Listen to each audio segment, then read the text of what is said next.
Hello and welcome. This is Grant Hughes of Grant Hughes Investigates on YouTube. This channel evaluates all aspects of true crime. As you are aware, videos and live streams in this genre often discuss elements of crime that may be disturbing to some viewers. If necessary, take the precautions needed to avoid these feelings. Factual information related to cases is the key to fostering rational true crime discussions. Fortunately, you will find that here. Please hit the like button only once, share the video, and subscribe if you like my content. Thank you very much for watching.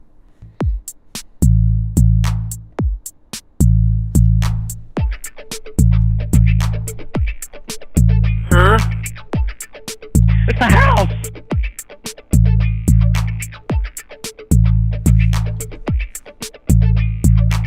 Come on, man.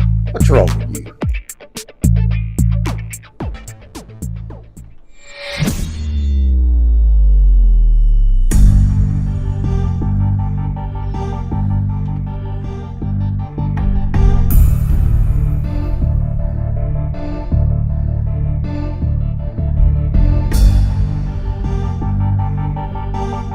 Hello, freaks.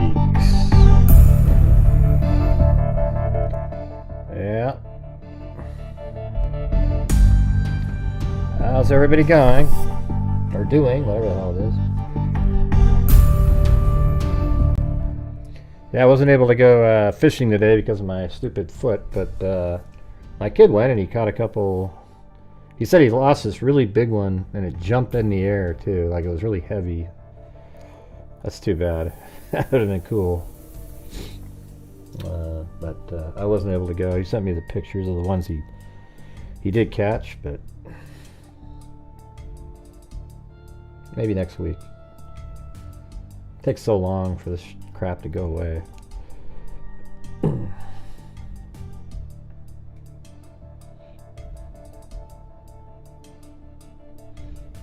Yeah,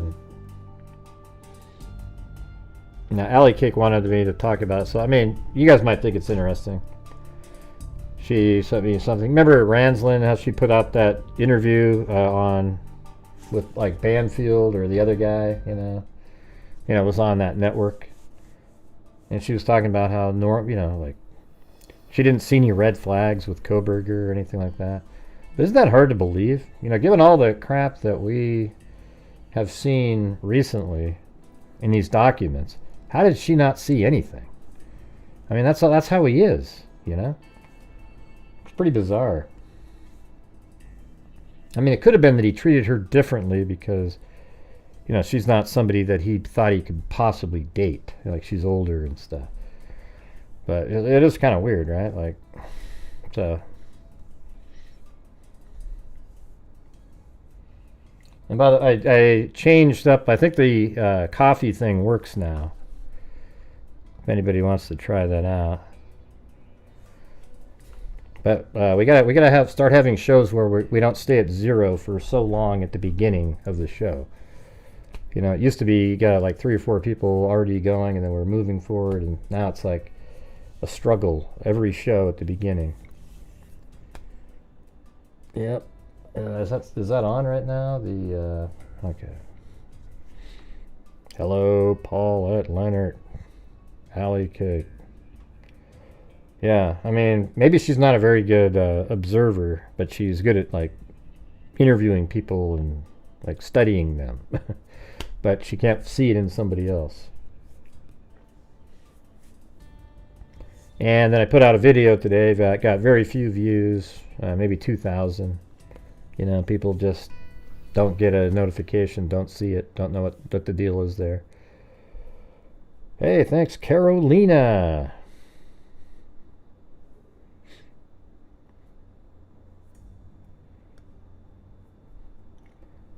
And you know, I was thinking of covering the Donna Adelson because we covered that, you know, years ago, and then it's sort of going to be going to trial. I don't know if you guys want me to like cover the trial live as it's going on during the day, or do my shortened form in the evening.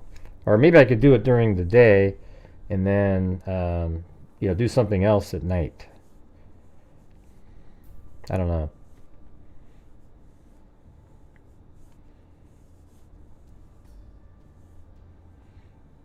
Yeah, yeah. Well, it takes a little while to go through and find all the stuff that's in the video, but for some reason they don't get seen, and then the channel gets absolutely punished.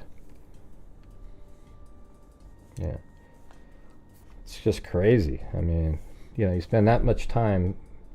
I know I always bitch about this every day because it's just every single day, unless I get lucky. Some people put out whatever they put out, people watch it. When I do it, it has to be, like even when it's the best video ever made on a topic, it gets half the views as somebody else. Hey, thanks, Millennial.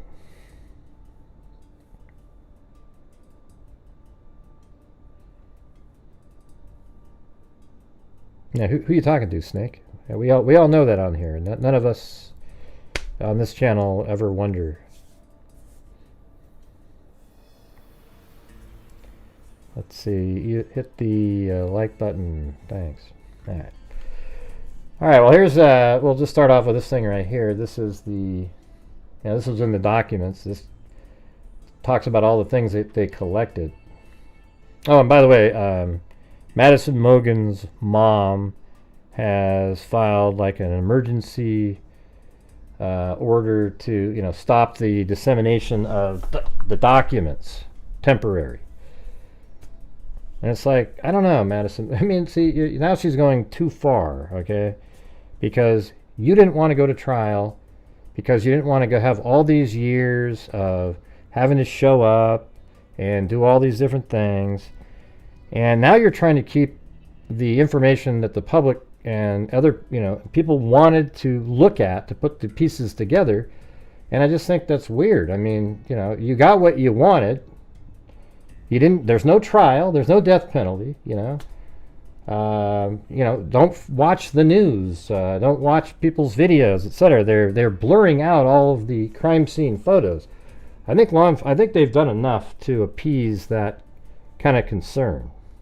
Sure, some photos you see blood in there, but I just don't feel like at this point she's already got all this. They were the ones that really didn't want to go for the death penalty, just wanted it over right now and not have to deal with the trials and appeals and everything down the way. And they got all of that. And now there's, these are documents that by law people can see. You don't get to see maybe the crime scene photos with actual faces and things like that. I don't know. What do you guys think about that? Greatest true crime podcaster alive. All right. Bundy lives. Are you Ted Bundy? Are you the Ted Bundy?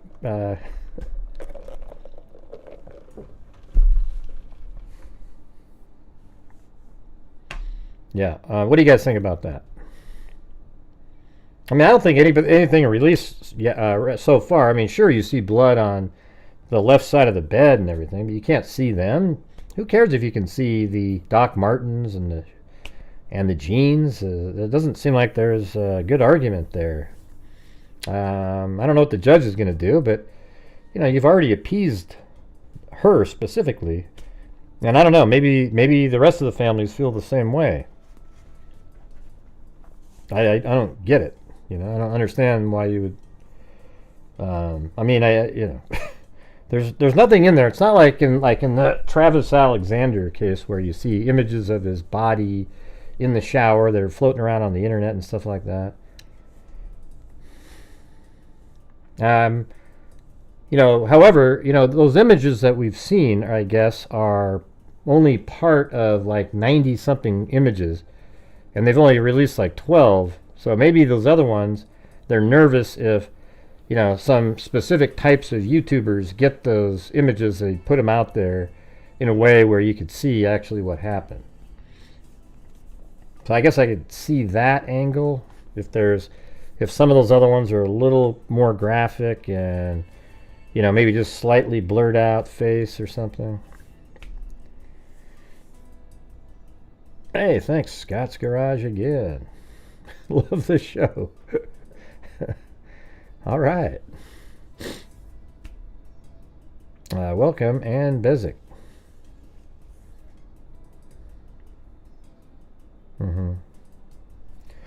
All right. So, anyways, these are the items that they found. I'm just going to read through them. Shoe print casting located west of residence near fence line. Latent print collected from exterior of south kitchen window. And none of those are Koberger. Latent print collected from exterior south kitchen window. 3 of those. Latent print collected from exterior kitchen sliding door. I mean, he's not going to be wearing. He was wearing gloves when he went in. So, I guess on another night, but there's no way. Even if he went on another night, he wouldn't be wearing gloves. And then a gray-colored iPhone laying on the floor next to Kernodle's left side. A pink-colored laptop located on a chair on the chair of floor 2 west bedroom. So that means there's that laptop's in that same room with Kernodle. Chapin located on bed of floor 2 west bedroom. So this is just, what is this, an exhibit? Like there must be just a photograph of him there. And then Chapin located on bed of floor 2 west bedroom. Where you did that one. Then pink-colored iPhone located on the bed of floor 2 west bedroom. I wonder if the gray one is actually Ethan's, and the pink one is Zana's. Let's see. No, I guess it's pink-colored laptop. All right. No, but like right here, pink-colored iPhone located on the bed of floor 2, and pink-colored laptop located on the desk. So those are probably both Zana's. And then gray-colored iPhone located on the floor next to Kernodle's left side. Maybe their phones were just on their bed, and she grabbed whatever phone she could quick and was trying to do something with it, and then got killed. And that phone is on the floor. And the 2 pink ones are actually Zana. I mean, I can't imagine Ethan Chapin having a pink cell phone, can you? What do you guys think about that logic right there?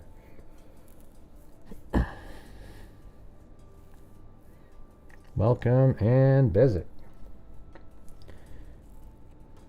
Hello? Anybody there? Hello? Let's get some feedback here. We're trying to have a conversation.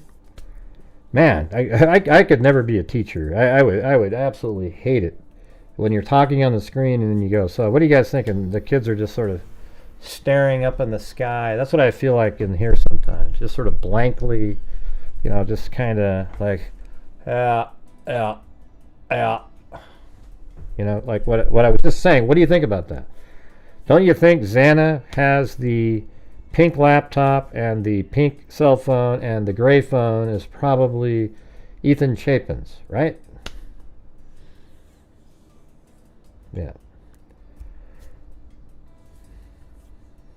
Let's see. Black colored iPhone located on nightstand of 3rd floor east bedroom. The east bedroom is Madison Mogan, so that's probably Madison's phone there. All right. And then, let's see. K-bar sheath located on the bed of 3rd floor east bedroom. That's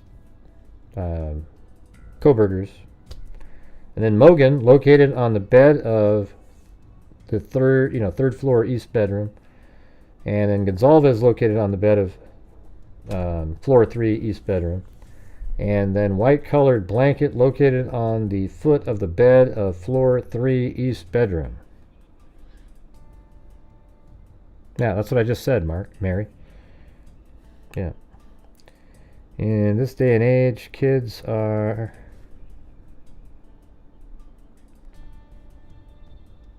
Wait.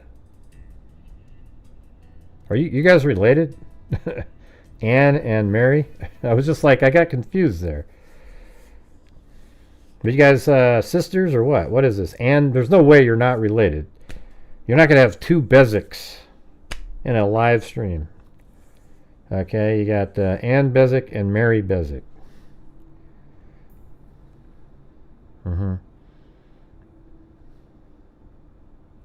Okay, what are you, sisters or? Well, become a member, Mary. Come on.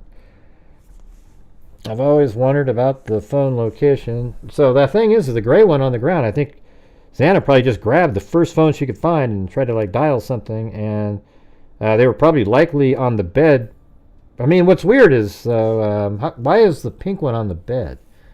I mean, wouldn't Zana have had her own phone when she went to the kitchen, or, you know, was walking around?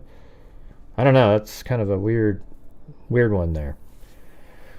Hey, thanks, Valerie. I mean, we're probably never going to know how that all went down like that. A white-colored blanket located on the foot of the bed of floor 3. I mean, I guess what we could do is, let me see, go back a few days here. I think it was the 10th, 11th maybe. No, 10th. I think it's the 9th, 8th. There we go.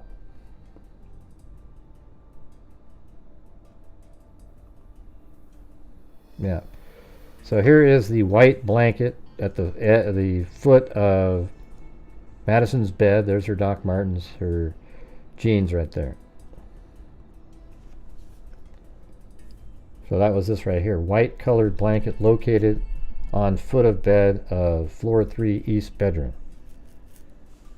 And then right here it says tan colored comforter located on bed of floor 3 east bedroom. And that's exactly what this is. Now pink is gone. Nobody talks about pink anymore. I think that was just an error. See, that's the problem when there's an error in a document.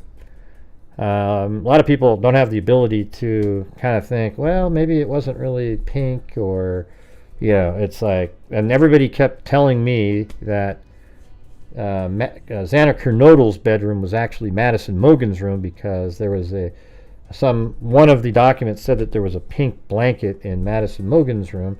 And hell, maybe there is one over to the side. We just can't see it. I don't know. I guess we'd see it here if it was there, right? Tan colored comforter located on the bed of floor 3 east bedroom. And then blue colored iPhone located under the head of Gonzalez. So that's probably her phone. And the black one, man, that's crazy. You know. So that one on the east, you know, the nightstand is probably Madison, because that's what you'd probably do. And that's right next to the bed. So you're going to sleep, you put it there. And then Kaylee's on the bed because they were just calling, and then she put the phone like maybe under the pillow or something like that. Thanks, Amber Cummins. Let's see, note at about 8:15 p.m., Short's funeral home, along with Latah County Coroner Kathy Mavic and Assistant LCC Debbie Carscallon arrived at the scene to remove the bodies. Before moving the bodies, Sergeant Gilbertson and I put paper bags over all 4 victims' hands, along with Kernodle's, and they do that frequently. So when you hear, oh my God, the serial killer put paper bags on their hands, yeah, just realize it was, you know, that's what they do.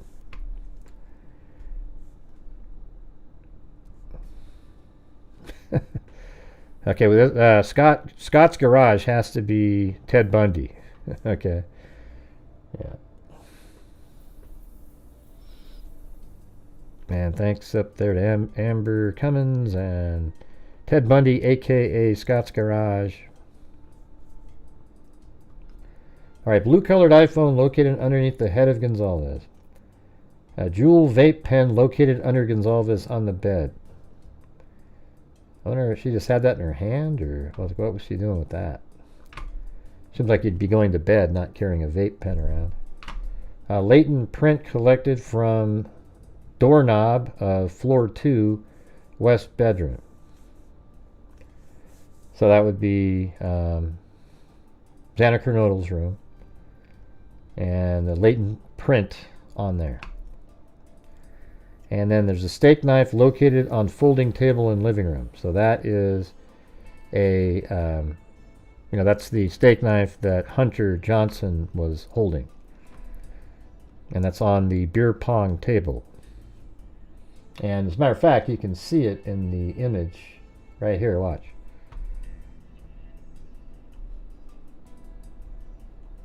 See right there? There's the point of the steak knife Gray, I don't know. Maybe there was a pair of scissors too, Gray. Yeah, maybe. But, you know, the thing is, when you look at this image here, there's a hell of a lot more space between there and here than you think. People look at this and go, wow, how did he sneak through that little spot? Because it's not like that. You know, if you drew a line from here down, it's literally off the screen. Okay, so you would actually take a line here and go down. Well, I would say it's about like right. Let's see, if I drew down, let's see if you went from here into there and you went down.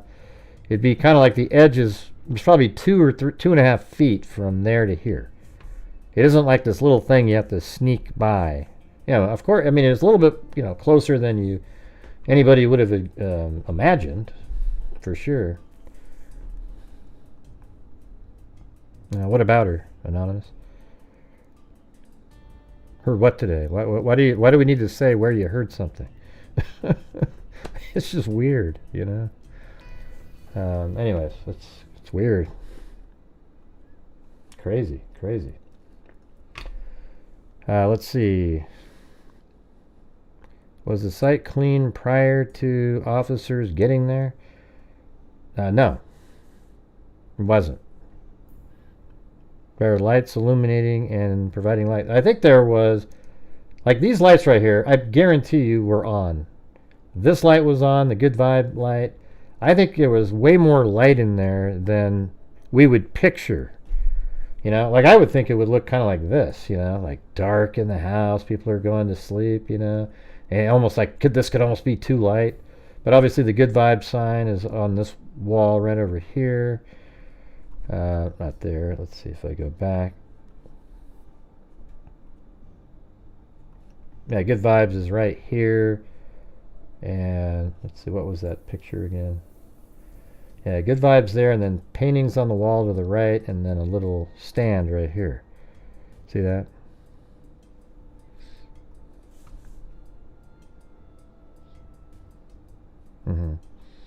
Yeah, so all these lights I think were on. I think there's lit all over the place. I bet you there's lights on, and they all have these little sparkling lights that sort of accent their closets and things.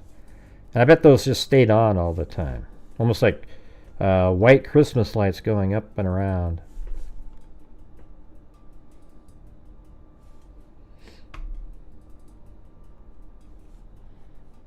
Is anybody here? You guys aren't even chatting. It's so slow.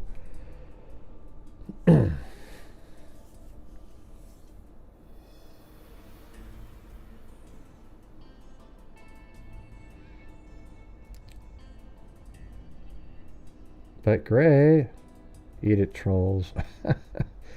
Man, you guys, is there anybody? We need other people to help support the channel tonight. We've got like the same 3 people. You know, there's a lot of people watching. My channel relies on the generosity of the people watching the live streams. And if you come back in on the last day of the month, you'll see all the great stuff that we do with a huge portion of it. All right. But Gray, you got to put like 4 A's in there on that. What's your thoughts, reaction on Zana seeing the backsliding door open when she enters the kitchen? What do you mean, my reaction? What do you mean? I don't know what you're talking about. I made a 3D animation in May where I had her go into the kitchen, notice that the door's open, and go upstairs. Now, there's a lot of people that have copied me since then. All right, but those weren't in videos. Like that one lady made a 3D animation and put the same damn thing in there. You know what I'm saying? Her reaction was probably fear. But what do you mean? What is your reaction to it? Like, is it new information or what? I mean, who's got this new information? Because I put it in my animation 3 months ago. All right. And then I re-uploaded it, the animation, in July, because nobody seemed to have seen the first one. So you can go out and see both of them. She went in the kitchen, she saw the sliding glass door open, and she probably thought, you know, and I don't know what that meant to her. You know, did she remember shutting it? Anything like that? Don't know. You missed it. How'd you miss that? Jesus. That's why I get so frustrated, man. Like, how did you miss it? It's just wild. Man, it's just... But where did you see it? Where you just said, what is your reaction to it, Amber? That's what I want to know. Like, where did you see it just now where you went, hey, Gray, what's your reaction? Like it's some new piece of information.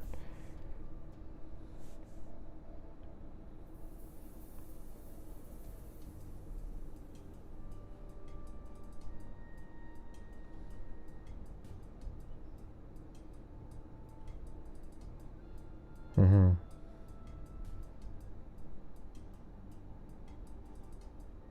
Yeah, that's not anything to do with the...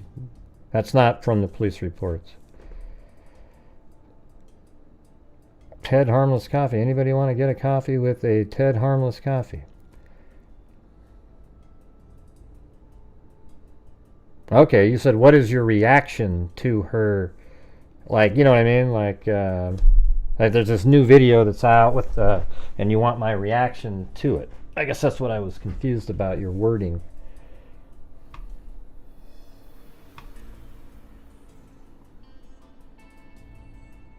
Here, I'll show you guys the animation again. All right.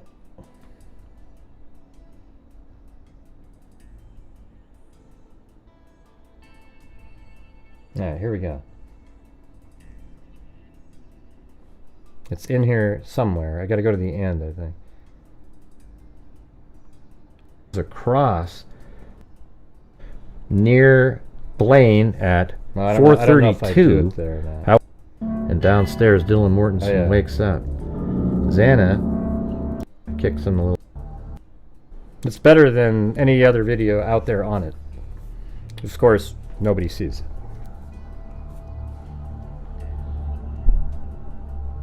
I talk in this one. Well, I can just turn it off.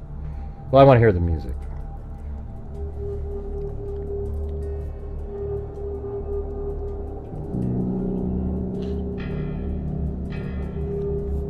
And that's Brian Koberger. He's attacking Madison Mogan. And Kaylee wakes up and tries to fight back, kicks him a little bit.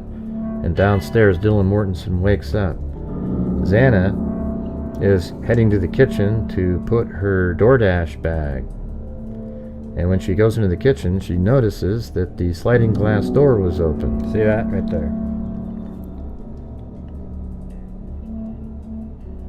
And then upstairs, there's still battling going on, and Zana hears it. And then she goes around and then heads on upstairs to see what the commotion is. This is almost exactly what they seem to believe happened. And Kaylee's still fighting him, maybe, at this point. And then Dylan is hearing more noises, opens her door.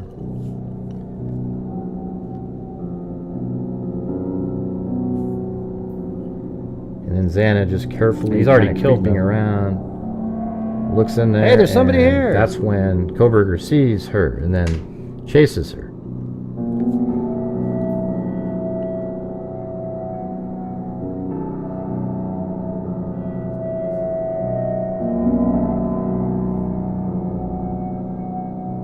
And then encounters her near the room, perhaps. And this is where she hears whimpering and somebody say, "It's okay, I'm here to help you."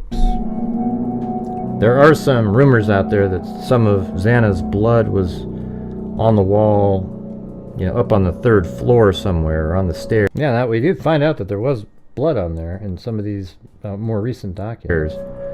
So, I mean, that will, obviously that means she was attacked up there.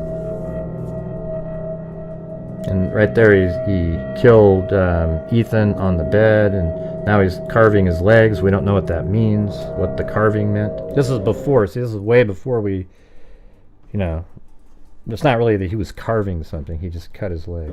Then he sits down, perhaps out of exhaustion for a moment. They said he sat down in a chair.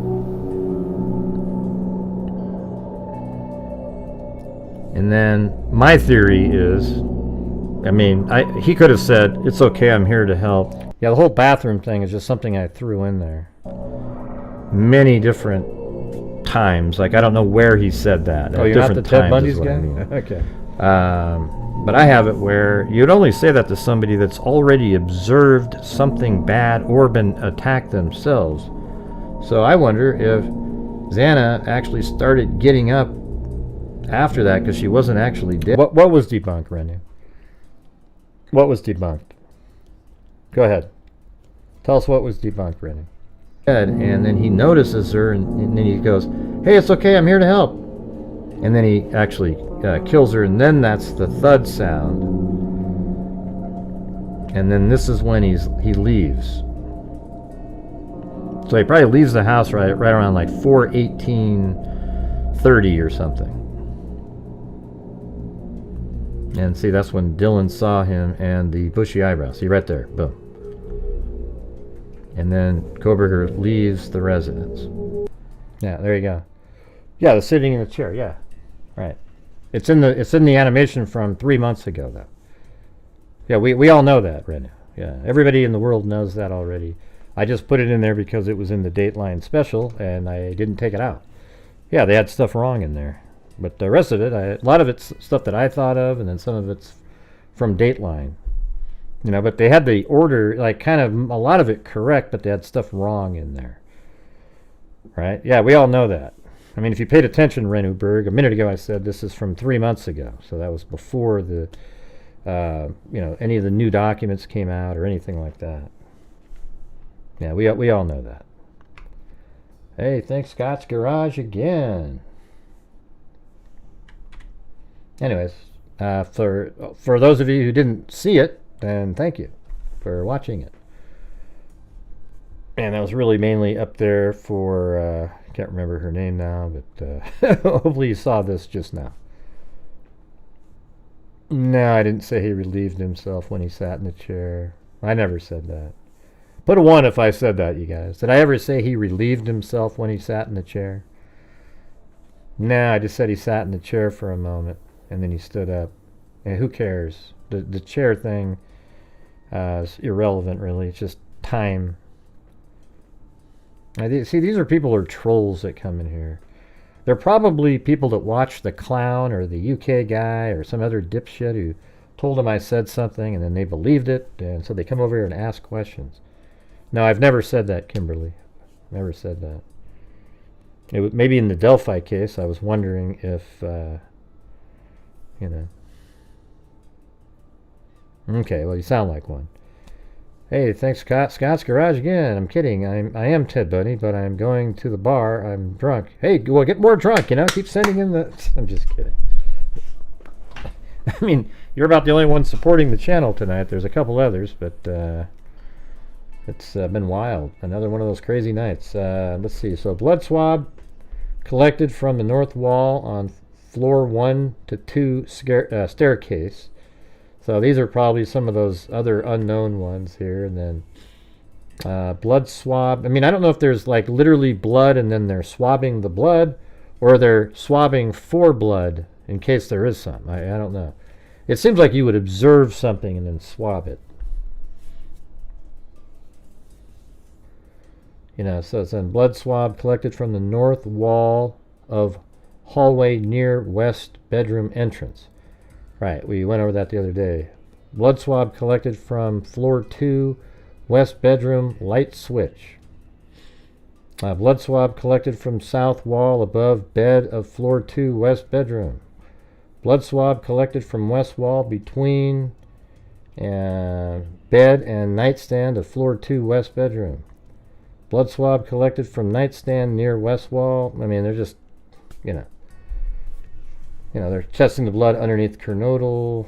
I don't want to just keep going through all these. I mean,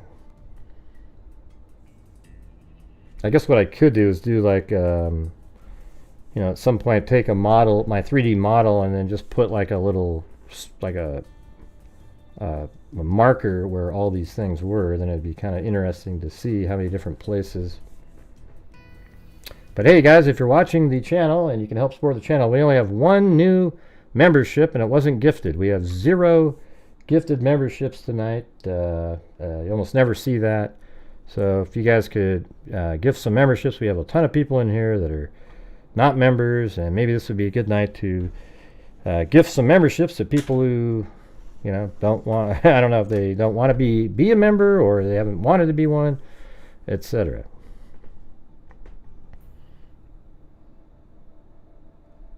Is that a? Well, that's the one it is.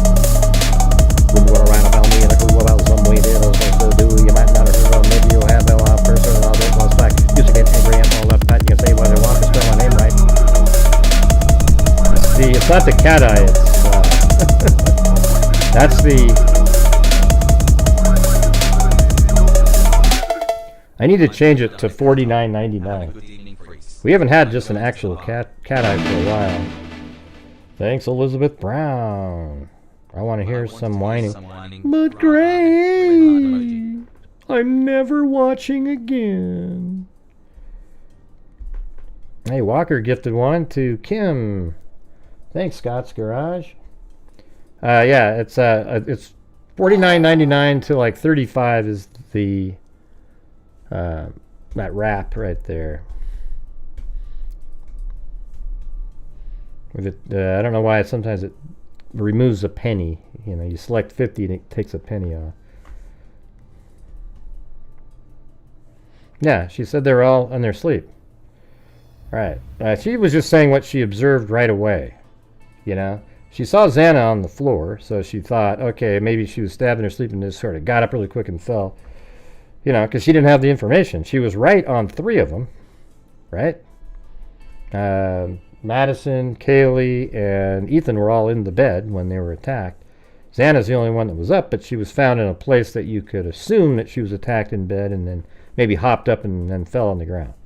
So I don't really care like what the coroner said. Do you? I mean, does it really matter? She said that and was putting out information, and it's like, who cares if it changes?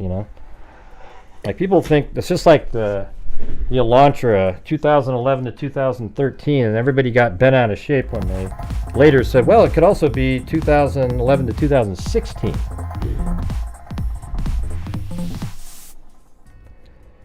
Thanks, Amber Cummins.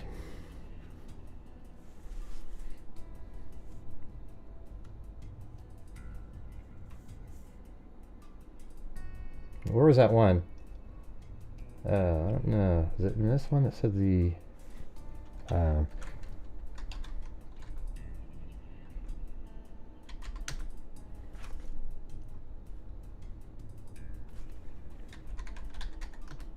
right, there.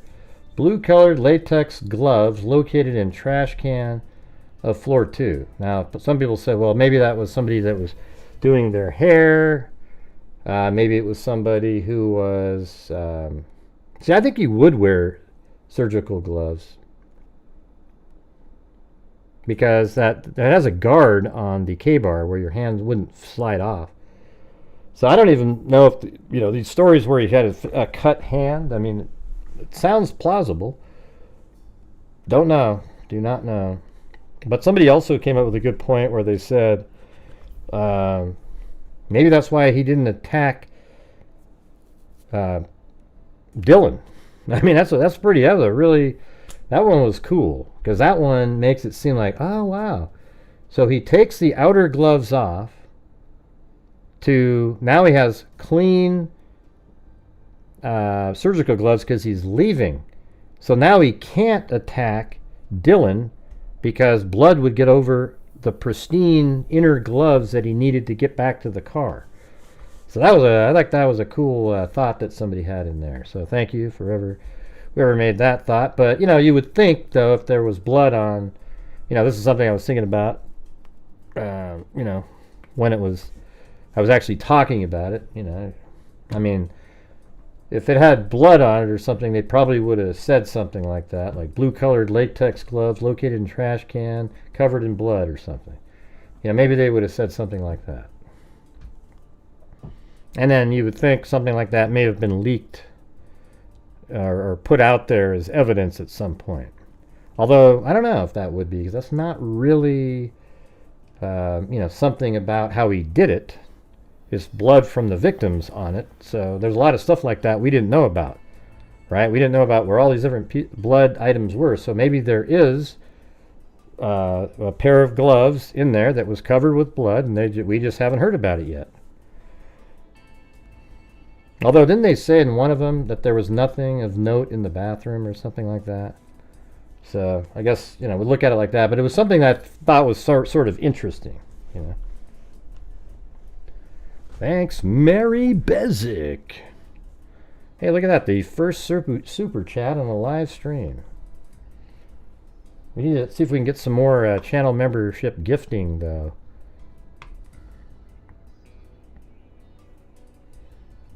I had an individual who washed his hands so often he used his mom's shampoo, conditioner, and take soap from the gas station. How come?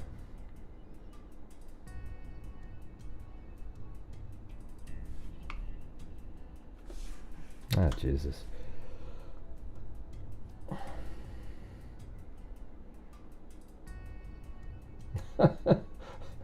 Get rid of that Udia person, man. What a clown. Get out of here. Jesus. Maybe come back in 30 minutes. Every time you ask that question, I'm timing you out. Do it again when you come back. Let's see. Hey, Wise Child just gifted a membership. Yeah. Let's see. Scott said, Gray has made my life so much better in sales because I can relax at night and listen to him and not go to the bar. All right. Well, good. There you go. There you go. His hands are so red in the cell video. What does that mean? It's probably just the lighting.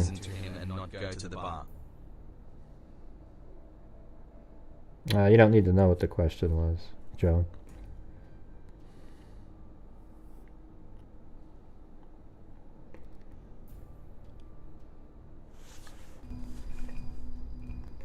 Wasn't there multiple stories about him wearing gloves, blue, the stores, and being caught with...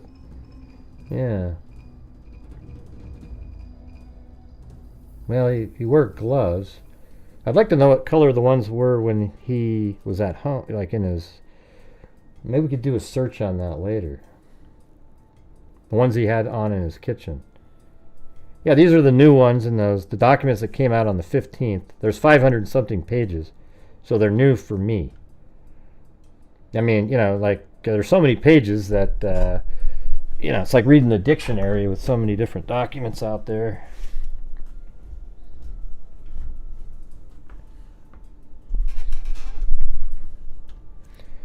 All right, that's all I had on this one. So now we're going to go to some of these other interviews and so forth.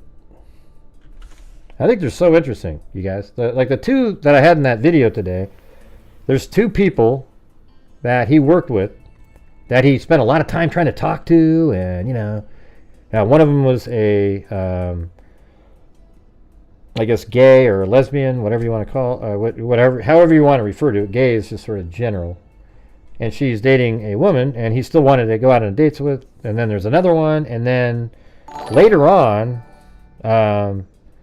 there's one where they find footprints outside her window at her apartment, and then another one where somebody noticed somebody at the apartment and told her. Those have to be Kohberger, you guys. I mean, the odds of that not being Kohberger, right around that time that he was acting like this, he'd follow him out to the car, he'd ask him where they lived, he'd ask him, hey, what time do you work, and all these kind of things like that. Those are 100%. Hey, thanks, Allie Cake and Elizabeth Brown. I think those are 100% have to be. So anyways, here's another one. If it sounds familiar, because I went through it. Now we're on page, this is like page 349 here.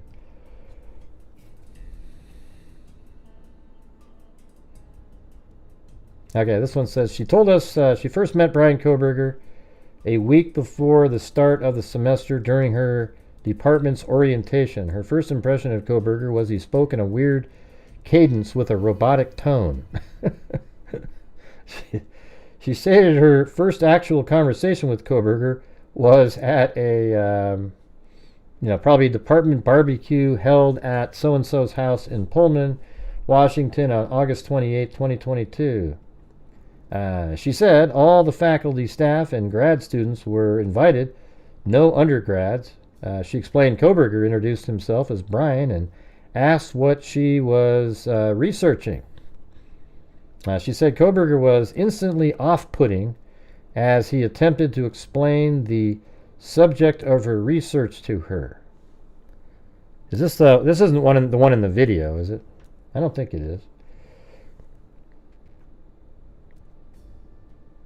I guess it could be. Let me see. Let me go look really quick. I don't want to repeat something that's in today's show. Let me look at this. Yeah, that looks different.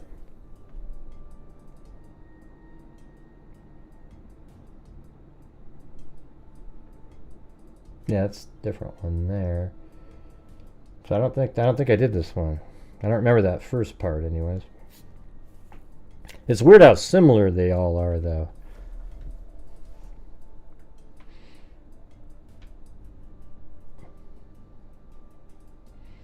Yeah, maybe he treated her differently because she wasn't Ramslin wasn't a potential dating target. You know what I mean?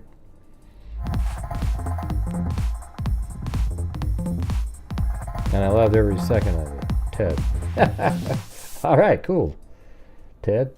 I had my 5 minutes of fame when a few trolls were mentioning me in a blog, and I loved every second of it, Ted. All right, let's do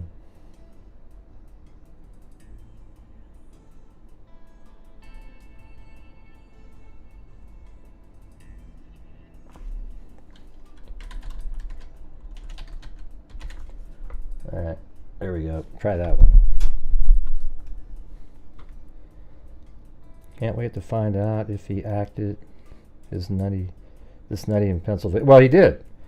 On the previous show, the video that I put out today had it. PLMSRQ. I've seen that one before. A little while ago, though. All right. Is it going to play? It should.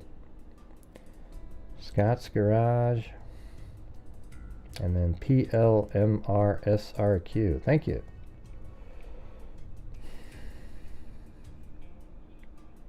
Haiku, the sales degree was remote.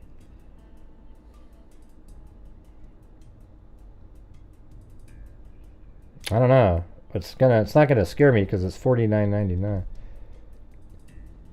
It should play though. Maybe the show's far behind now, I guess. Don't know.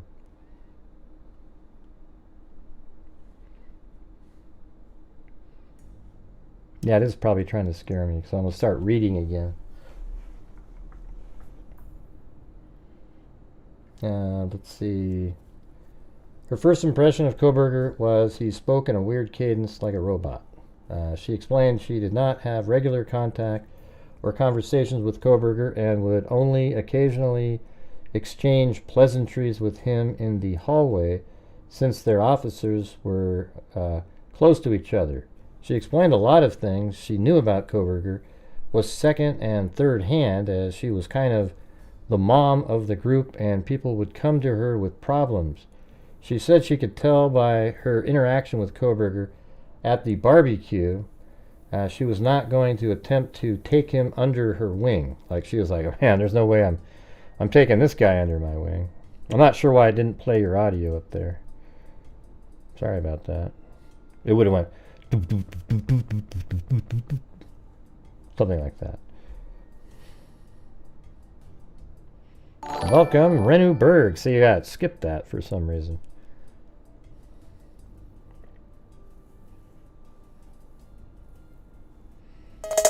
Oh, there it is, right there, finally. God, it came like 20 minutes later.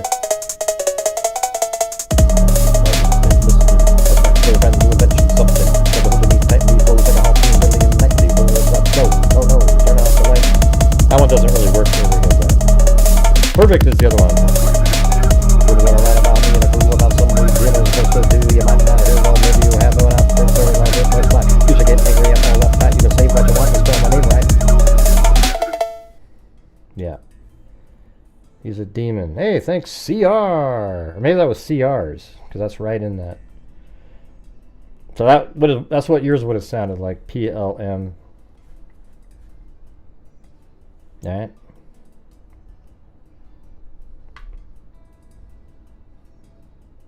Look at that. Now where we have people with such similar names in here. Let's see. We had Bezic up there, and then we have two Bezics and a Blazik, or Bazik, a Baczek. I mean, that's so close. Like I think every letter is the same. All right. Anyways, thank you guys. Really appreciate it.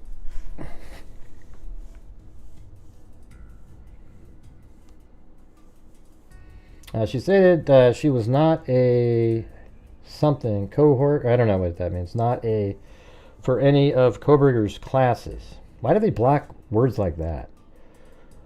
Nor did she grade his papers or assignments. She said she was asked by somebody to be a guest lecturer for one of her professional development classes sometime in September. Koberger was a student in that class at the time. She said she talked to the class about being a teacher's assistant, how to grade and how to build rapport with their students. During the class, she said Koberger asked her how to build rapport with students. She explained her method of building rapport and stated that was the only interaction she had with him during or after classes. Hey, we got Art and Design Studios and Brown Eyed Girl again. All right. You, my brown-eyed girl. There we go. Thank you. Gifted memberships. Very cool.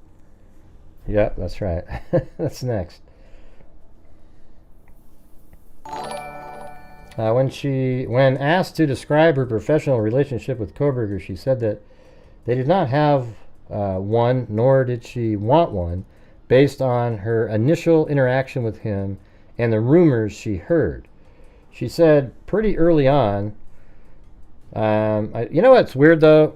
I wonder if there's any of this going on. Like, yeah, Koberger's weird and everything, but could it be that people started perceiving him even weirder after everyone was like, "Hey, man, have you seen?" And they were sharing these secrets, because that's kind of how it works in spaces like that. You know, all the different people. Oh, he's creepy, and then everyone goes, "Oh, he is creepy. Ooh, I saw that now." They might not have noticed he was creepy, but then as soon as everybody starts talking about him being creepy, he becomes even more creepy to everybody. I think there's a little bit of that here too. Like, it sounds like he was really creepy to multiple people, but then they tell other people, and then maybe other people start perceiving that interaction as creepy. I know, they actually had a tally going, right? You know, I don't know. But I just think that there is an element of that.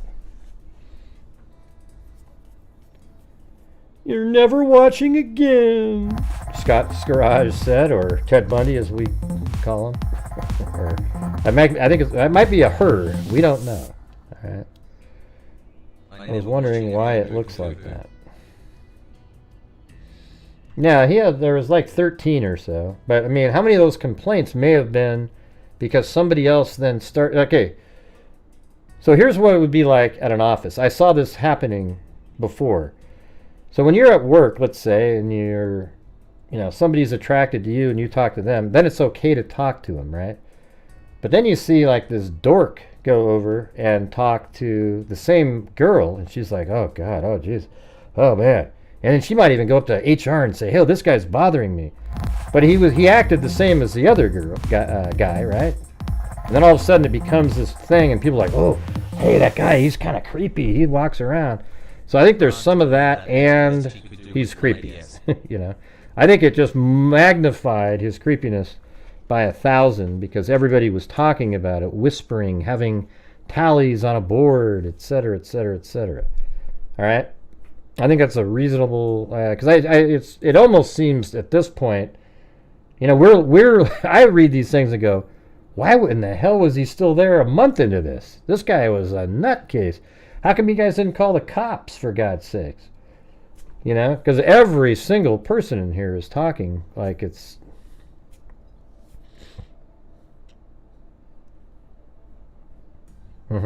Yeah, so I mean, I think it's mainly like he's creepy, but I think there's probably some element of other people jumping on board the creepiness train observation. You know what I mean? When asked to describe her professional relationship with Kohberger, she said they did not have one, nor did she want one based on her initial interaction with him. I just wanted to make sure that nothing was inappropriate, like I felt way early on that this guy was going to do something inappropriate with a student. She said she even spoke to her mom about Kohberger. See, like those people, that's like legit, right? Like she, you know. But you notice how they all say the same thing? Refer to him as the creepy guy. She said she did not overhear any conversations in Kohberger's office. Outside of the two previously mentioned interactions with Kohberger, she had no other dealings or meetings with Kohberger other than exchanging pleasantries in passing. She was unaware of any personal information about Kohberger, if he had any outside employment, and had heard he did not drink, but he does. He drank a whole bottle of wine at one of the parties. She said she had a conversation with another person, where she was asked how Kohberger was. That person explained to her she did not really know him. She then told her Kohberger was doing some weird things and described a few encounters. She mentioned confronting Kohberger about stealing water out of the communal fridge.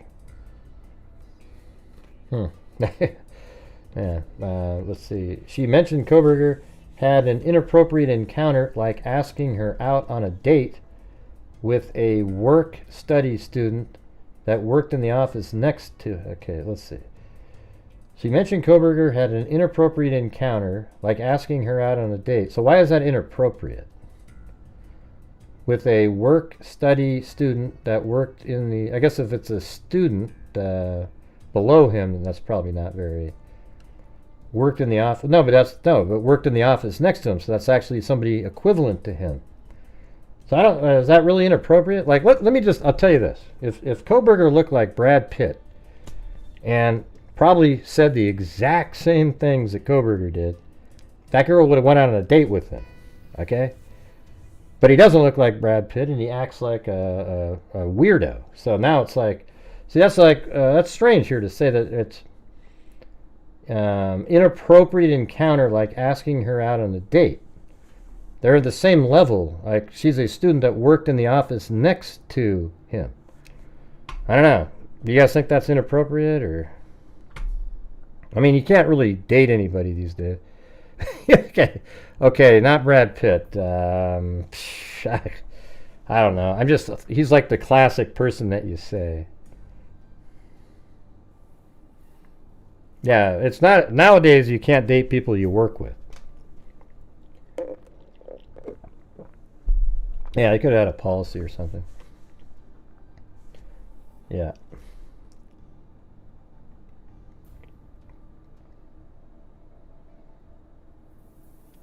The space between last step... Who cares, PG? My God, dude.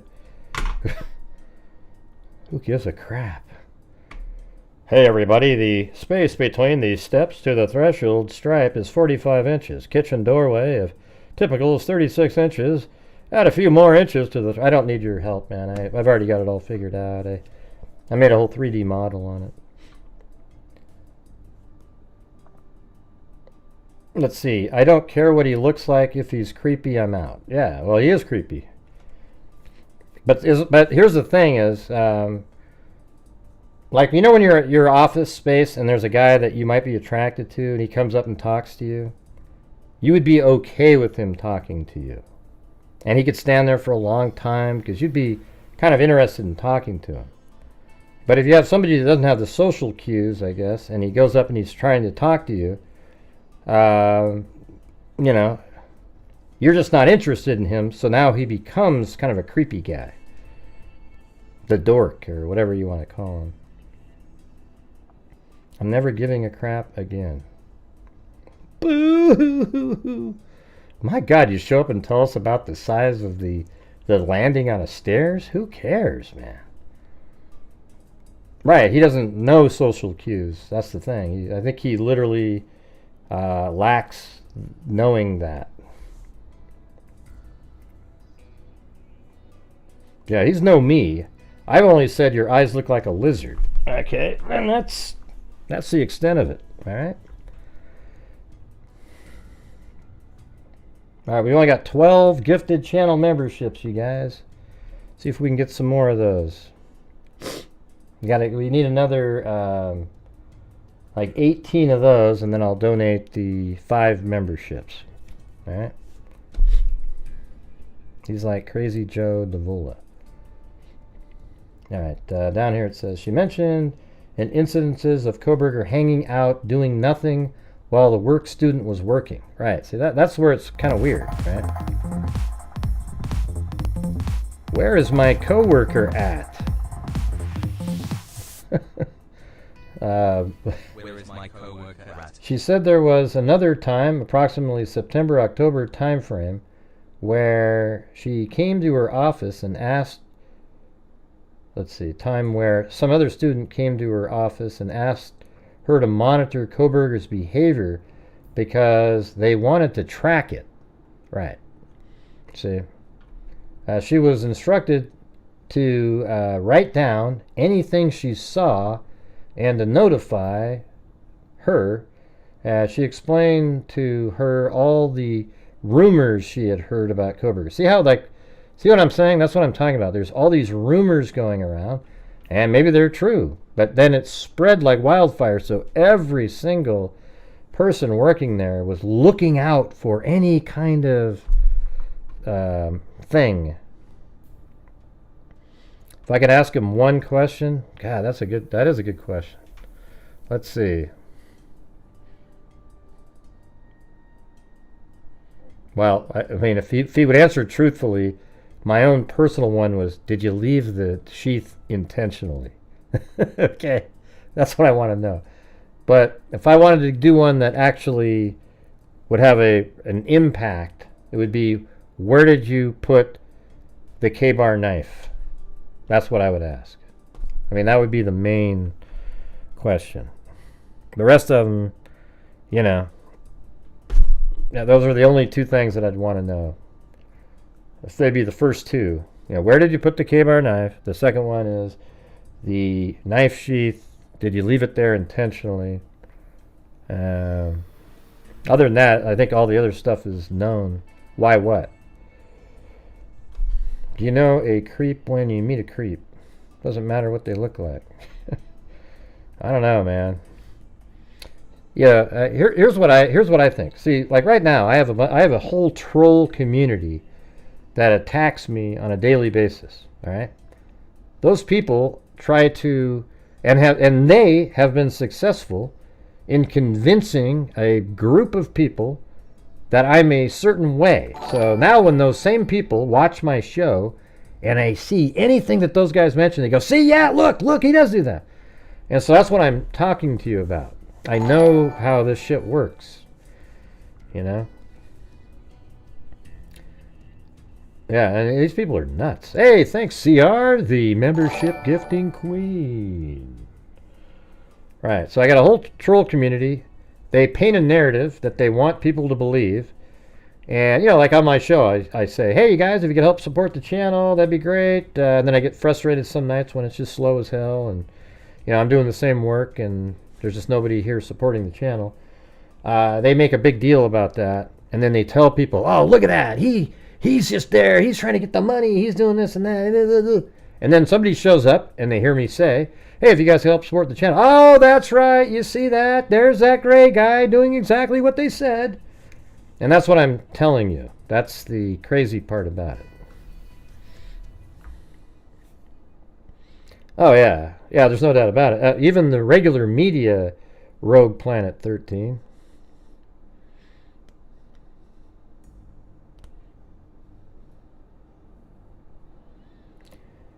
It's, in my opinion, he will take money to do some kind. Well, I'm sure. Well, I think he'll give it to his parents, and then I don't know if he'll ever. You know what? If he tells the truth, I think we'll know it. You know that? I think if he tells the truth, we'd know it. No, I want to know where he put the knife. And I guess the clothing, probably the same thing. Where did he put those things? Because once you get that answer to that and you find it, then he's locked in. But for my personal, I want to know if he left the sheath there intentionally at the crime scene. And I think everybody should hope that's what he did, because that's the kind of thing that will eat away at his soul for the rest of his life. Because he'll always know that his incompetence. So if he got in a fight, he could always say, oh, I just wasn't, prepared for a fight. And then, I still killed them all, but I left my sheath. He could feel better. But if he's the one that chose to leave it there, but just didn't clean that little underside of the button snap, oh, man, he'll sit in that cell for the rest of his life just going, God. But that's one reason he may never admit it as well.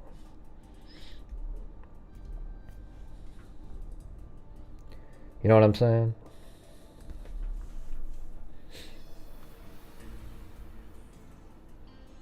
What else would there be? Yeah, and then I think right early, I want to know stuff like, how did you end up choosing the Madison Mogan or Kaylee, the people of that house? How did you end up choosing that? And then I'd say, had you ever been there before, inside the house prior? We know that you were in the neighborhood driving around, and it's obvious that he's been behind the house before. But had you ever been in the house before? Did you actually go back there on other occasions and standing there where you think that maybe Kaylee even saw you? I want to know that those are all true,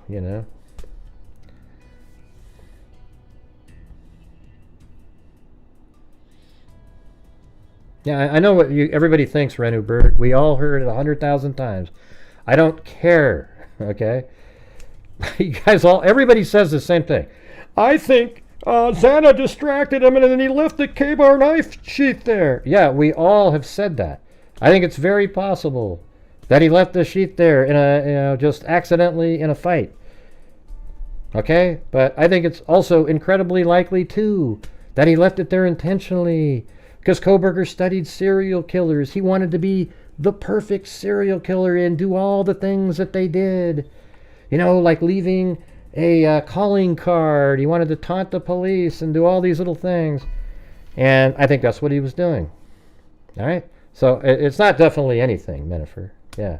See, when people like you say definitely, that means you don't have a ability to think rationally. Yeah.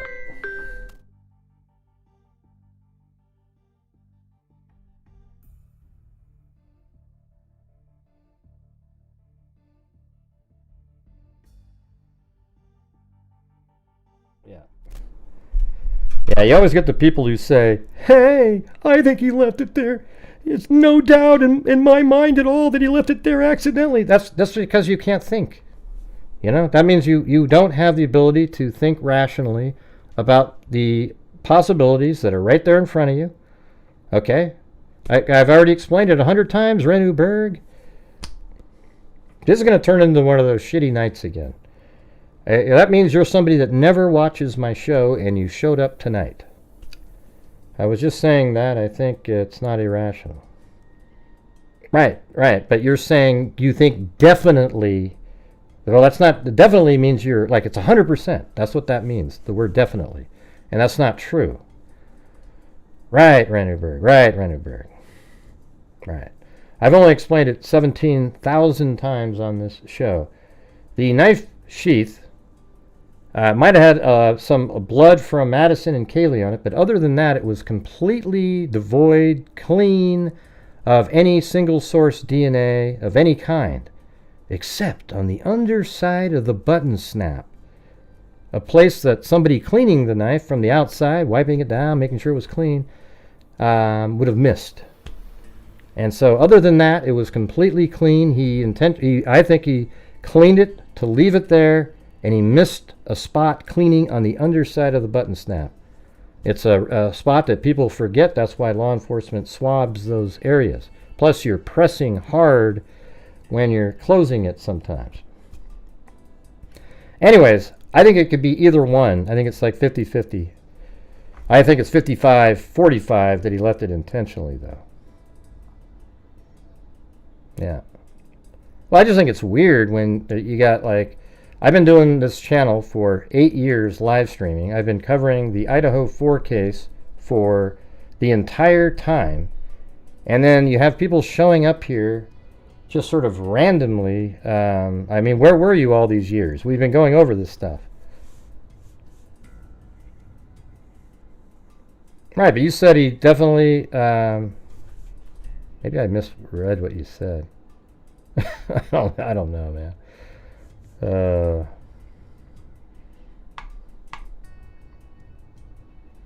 Yeah, I agree. I think it was intentional to see how long do you... Right, and so, you know, there's a whole bunch of circumstantial evidence that points to that. Because even when he gets home, you know, after going back out there, he gets back home, and then at 10:30, he takes a selfie with his thumb up in the air. Like, yeah, would you do that if you left something that crucial at the crime scene? But he probably thought that it was so clean, he felt good about it because he left it there. You know, intentionally. It was part of his plan. And he'd already killed Madison and Kaylee before Zana went up there. Don't you agree with that? So Madison and Kaylee are already dead, and that's how he was able to chase Zana and not have to go back upstairs again later. So when she went up there, he was just finished killing them. And perhaps he tucked that little knife sheath and he was going to take off. And my opinion is he went up there, he was only going to kill Madison Mogan, leave the sheath, and sneak out of that house quietly into that good night. But it didn't turn out that way. It got messy, loud, messy, and sort of frantic at the end there with the dog barking, and he had to get the hell out of there. I also do want to know, did he actually, you know, sort of train the dog to accept him? You know, I mean, that's kind of interesting stories, how the dog would run up in the back. Yeah, well, I think there is a shower curtain there, actually, in the picture. I don't know if it's the, it might be the outer part of a shower curtain, but there is something in that picture. So I don't know if it's the curtain itself or the, you know how you have like the curtain on the inside and then the outer one?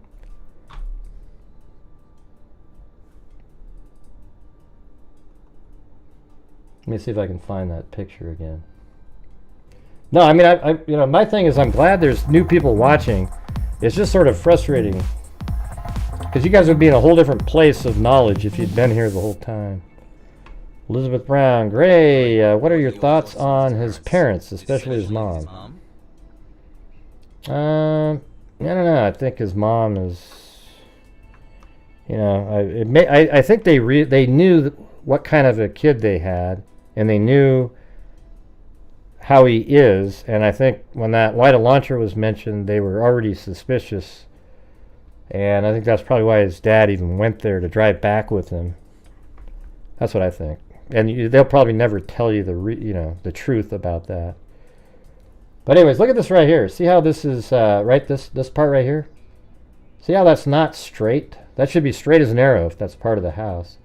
So I think that is part of either an outer shower curtain or something. Even right there, see how it starts? That's kind of where a loop would be up there, right? So there's a little space there. It's not against the pipe. So whatever this is, I think, is some sort of, you know, I don't know, what do you call that? Like the outer curtain, and then there's the plastic part that goes inside.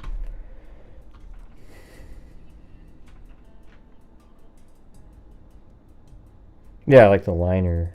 Yeah, the shower curtain, and then there's a liner. So maybe the liner's missing, you know.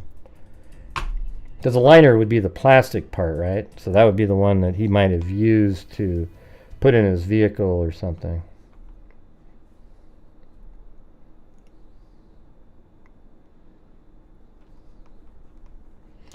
Yeah, if you want to like do a super chat, we can really see the, you know, I'll put your question up on the screens. That's what they're for.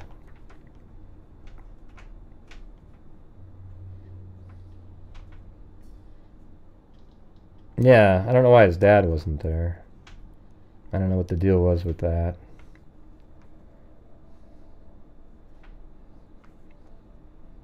His face looks like Plato, like Plato and Aristotle.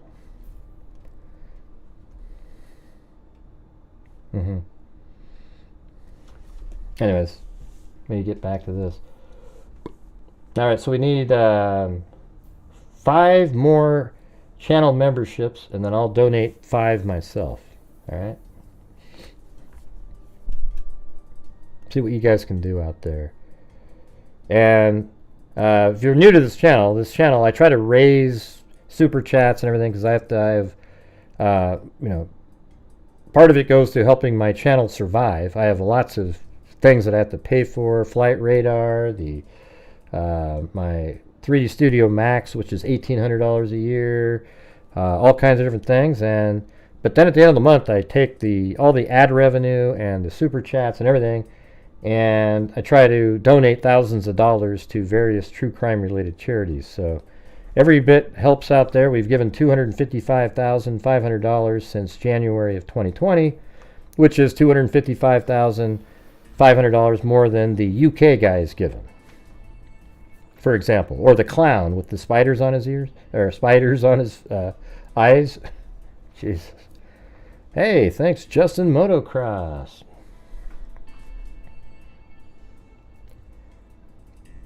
You fly too? What do you mean? I don't know what that means. I drive places. It's a 6-hour drive to get to Idaho from here. Has anyone else noticed he almost has no eyebrows now? Yeah. Yeah, he probably got like OCD about plucking them. You know, probably plucked the living crap out of those. I mean, hell, he probably got a razor blade after a while. Mary Lou Studhead.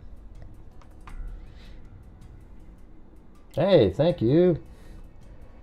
Justin Motocross and digital artist Lee and Justin Motocross. There you go. Cool.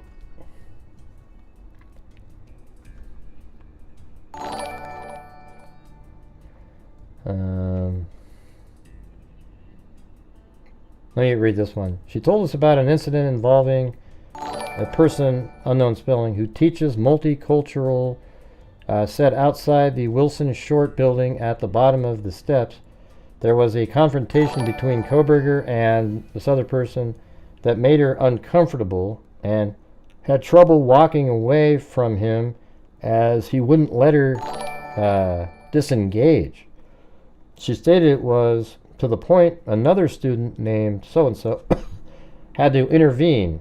She said she did not know what the confrontation was about.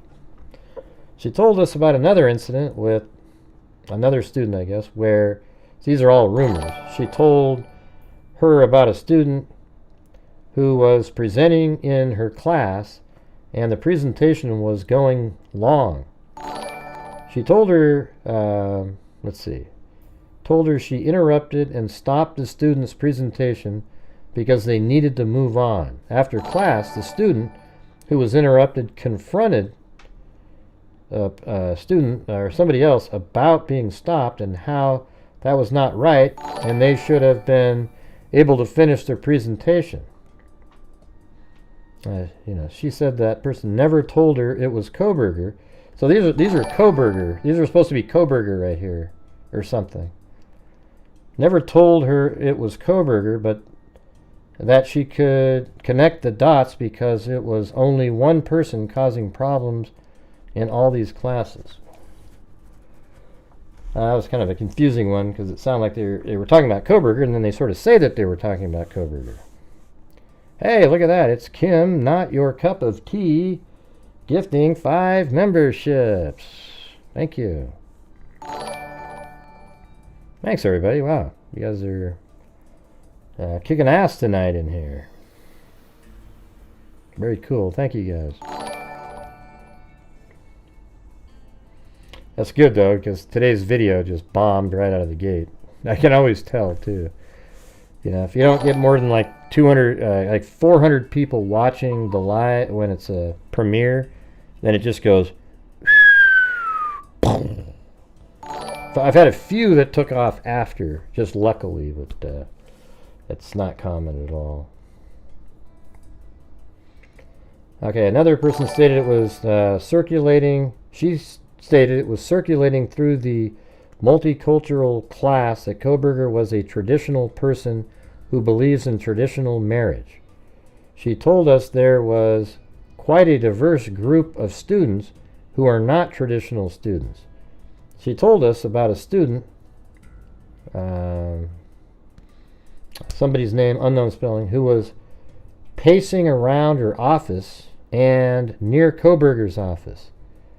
When somebody asked that person what she was doing, she told her she wanted to put an ally sticker on Koberger's office door. She explained to this other person that Koberger did a presentation in the multicultural class and asked the class a question he did not get to hear the answer to. She claimed Koberger gave his answer to the class and said something to the effect of, "I already have my answer. It's wrong." She said, whatever the question was, it led to the class to believe Koberger was homophobic, transphobic, or both. She said she personally placed the, alley, or I don't know if it's an alley sticker on Koberger's door. She said Koberger quickly complained about the sticker and she removed it. Well, what does that mean? AL, like what does that mean? I don't even know what that means. If you put ALLY sticker, what does that mean? Anybody know?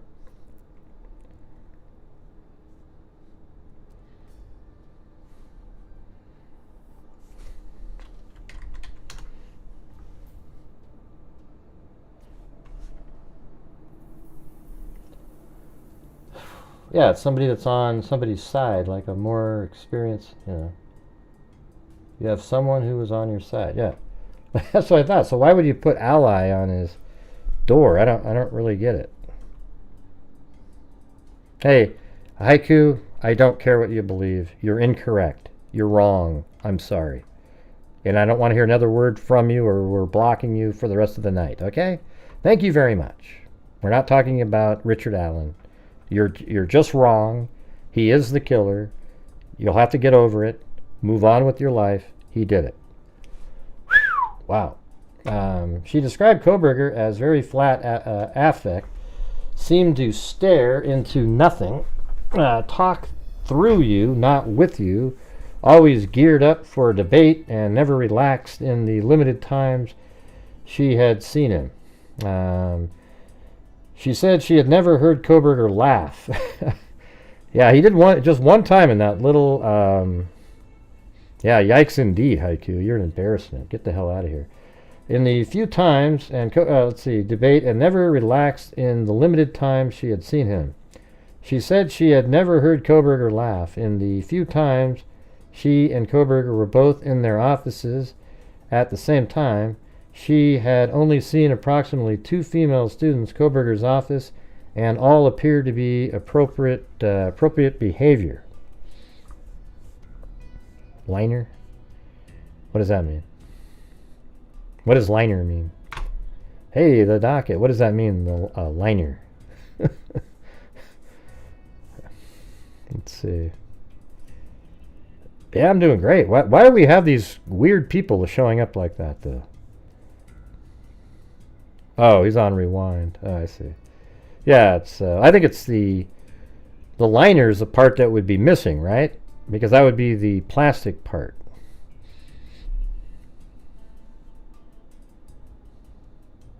Hey, cool, Kitty Meyer.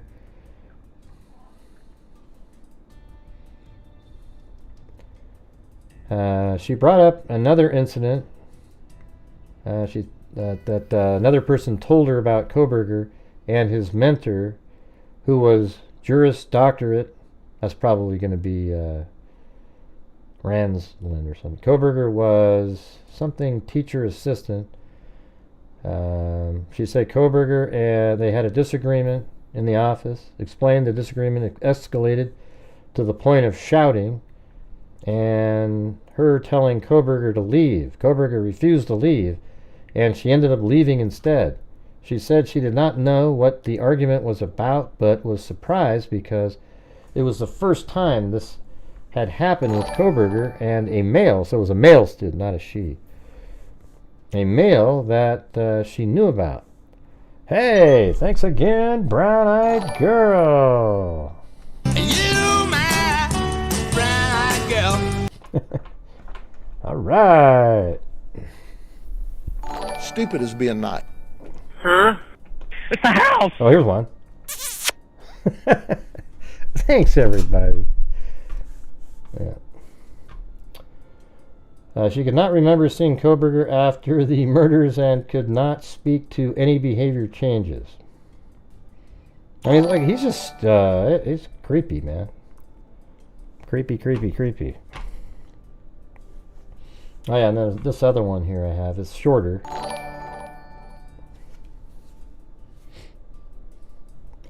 It says, on January 4th, 2022, ISP Detective Schwecke and I met with who is the owner of, place in Pullman, Washington, informed us that on November 18th, oh, this is the one about the car, replacing his plates. So I did read this one. Koberger wore gloves the entire time he was in, but didn't think it was abnormal due to the cold temperatures. Right, and then he had the other time.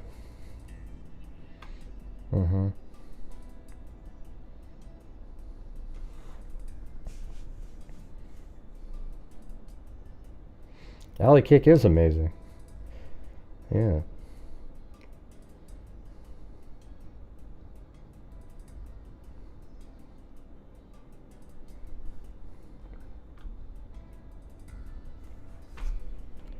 Alright, then let's go to 404. Kind of hard to go through all these documents. There's so many. I used ChatGPT to summarize each one. Sort of helped a little bit.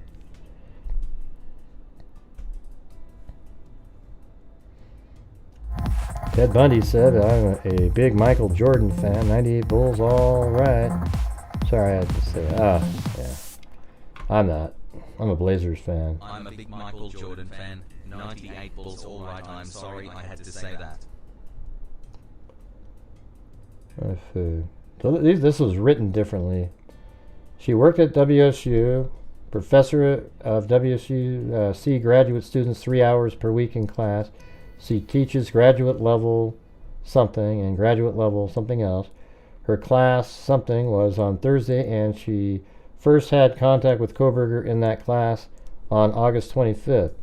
Nothing stood out to her in her first interaction with Koberger other than him wanting to dominate the conversation. The week immediately following the homicides, Koberger was not in her class and sent an email about not being there. She will be providing a copy of the email as part of the administrative subpoena. The paper Koberger wrote for her class was on burglary. I mean, that's what he did, remember? Because he broke into other homes prior, etc. Koberger will be providing a copy of the paper as part of the administrative subpoena. She covered for another professor for a Tuesday class the week immediately following the homicides, and Koberger was later than usual for that class. She noticed a bandage on Koberger's middle and ring finger of his right hand. Koberger told her it was from a silly accident that happened indoors. She didn't think it happened indoors because it looked like it had been scraped on asphalt. Koberger wanted to dominate conversations. He was systematically late for her classes. One time he arrived on time and she told him, "Hey, you're not late today," and he laughed awkwardly. Koberger cornered her in the hall the first week of classes because she had not given him 100% for participation that week. She would deliberately not call on Koberger. Like, that means she said to this investigator, "Yeah, I would deliberately not call on him towards the end of class because he always wanted to talk and would go on these monologues." Koberger would correct other students, which she believed was inappropriate since that is her job. Koberger seemed to correct his behavior throughout the course of the semester and was more contained by the end of the semester. Koberger would present his opinions and ideas as statements of fact. She heard from one of her students that Koberger was telling other students that because she is a I don't know, she knows better, something, I don't know, teacher, she knows better. One day, a female grad student came running into her office crying. She went and checked on her, and the student said that she had just left class because of an interaction with Koberger. Koberger had said something very sexist, and the student called him out for mansplaining. Koberger stood his ground and kept speaking in a way that made the student feel she needed to stand up and leave the room. The following are examples of stories involving Koberger that she had not witnessed but had heard secondhand. So, I mean, that's absolute, that's hearsay stuff, but I mean, interesting stories. I'd rather hear from the actual person, wouldn't you? Oh man, my foot. I had to keep elevating my foot so it's hard to hold it up over here. Where was that? Oh yeah. Thanks, Scott's Garage again. Let's see. Alright. I don't see her. Oh, there she is. Oh, you just got here. Okay. Let's see. Koberger told female student that was both... let's see. The following are examples of stories involving Koberger that she had not witnessed but had heard. Koberger told a female student that was both disabled and gay that he would need his partner to be physically perfect and a disability would not be acceptable. So he's saying, oh, if I had a partner, they'd have to be physically perfect and a disability wouldn't be acceptable. Koberger once told one of the students something like, "Oh, I could never understand what your experience is like as a, something woman." Why would they black that out there? She referred to this as a positive interaction between Koberger and the student. This was the only positive story she remembered being told. What your experience... I could never understand, what your experience is like as maybe a gay woman. I don't know. Koberger's research, or it could be crippled, I guess, but I don't know what he... They black out stuff that doesn't need to be blacked out in these. Koberger's research interests were very much aligned with an individual, and as such, they had many conversations that she did not want to label positive. Rather, it was more of what you would expect between a grad student and their professor. Koberger kept telling her he wanted to study emotions and decision making. Koberger, yeah, and he did a whole paper on that. Koberger read, or that survey on Reddit is what I meant. Hey, thanks, Larry Fuller.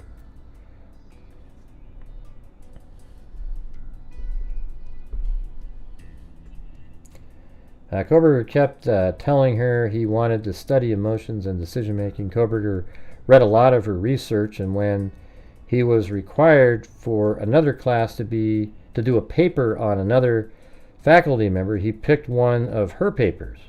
She felt Koberger wanted to work with her, but never formally asked. She did not remember the details of the story, but recalled Koberger had said something homophobic. She was asked by staff to check in on a student because Koberger was harassing her. Koberger would go into an office where several female grad students worked and physically block the door. Once in a while, she would hear, I bet you he did that same thing in Zana's room. He sort of forces in a room and then blocked the door. I really need to get out of here. And she would intercede by going into the office, allowing the female students to leave. Koberger really wanted to study burglars. Koberger had strong feelings that regular burglars had nothing to do with sexually motivated burglars. Huh. He had strong feelings that regular burglars had nothing to do with sexually motivated burglars. Okay. Yeah, that makes sense, but why would he be talking about that?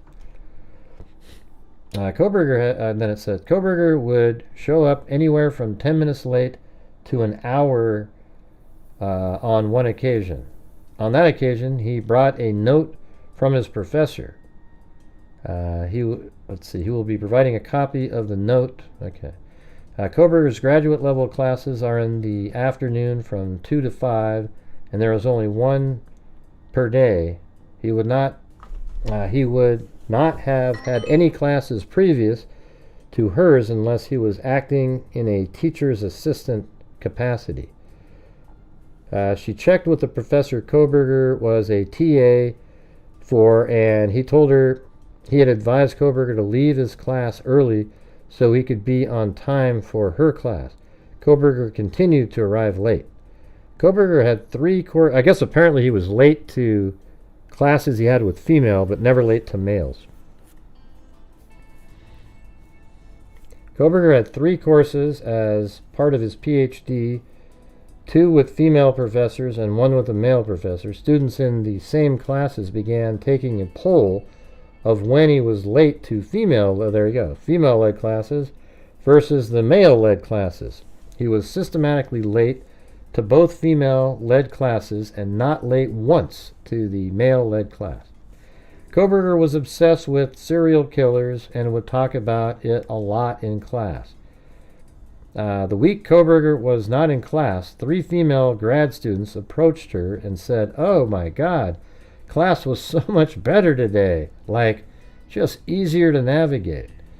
The classroom was set up in a circle around a table, and Koberger would sit next to her every time. She and her colleagues had a faculty meeting right before the Christmas break in which they discussed each of their students. Koberger took up the most time in this meeting because he was highly problematic. She told her colleagues, "He is smart enough that in 4 years we will have to give him a PhD, and mark my words, I work with predators. If we give him a PhD, that's the guy that in my many years, when he is a professor, we will hear he is harassing, stalking, and sexually abusing of his," I thought would be his, his students, and whatever university he ended. University ended in, I think is what. That's crazy, right? Jesus. Hey, thanks, Kim. Because there was a performance issue in terms of his TA duties, she and a couple of other faculty members made the recommendation to cut his funding and get him out of the program. She felt he was stalking people. She would not share his dissertation as a backup solution for kicking him out. The room was divided on whether Koberger's funding should be pulled or not.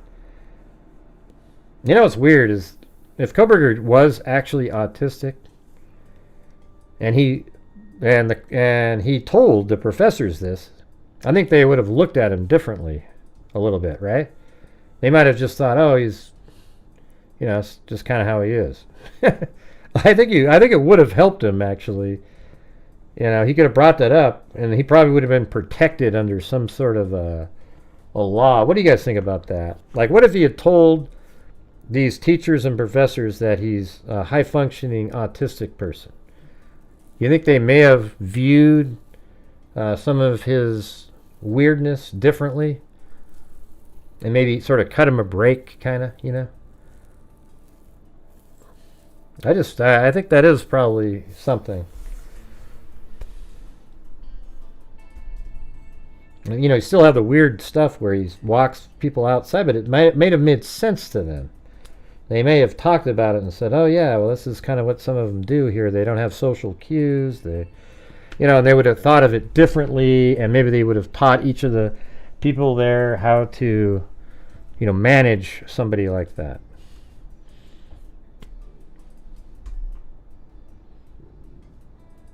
Well, what do you mean they know he's not really autistic?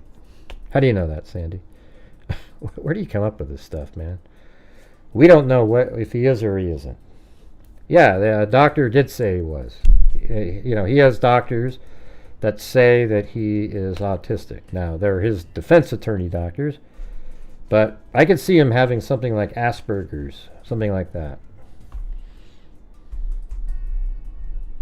And that doesn't mean anything in terms of, like, he knows what right and wrong is, and he still did what he did. So it has nothing to do with, like, being innocent or guilty.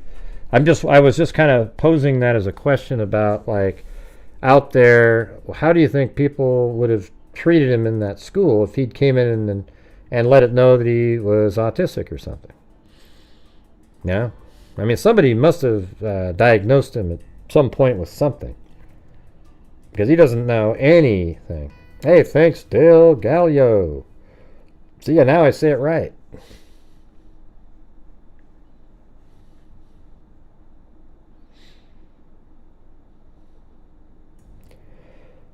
Yeah. I mean, they should have kicked him out if they, the stuff based on how they believed he was kicked out. 64 CRC, yeah. Yeah, I mean, based on what they believed he was like, they kicked him out. I'm just wondering, though, if he, let's say he does have autism, and he had said that, I think they would have thought of him differently. I think that's kind of obvious, isn't it? I don't know what that means, Joan. They have more expensive... Yeah, we know what the scale is, Sandy. We're all really aware of stuff like that. Yeah.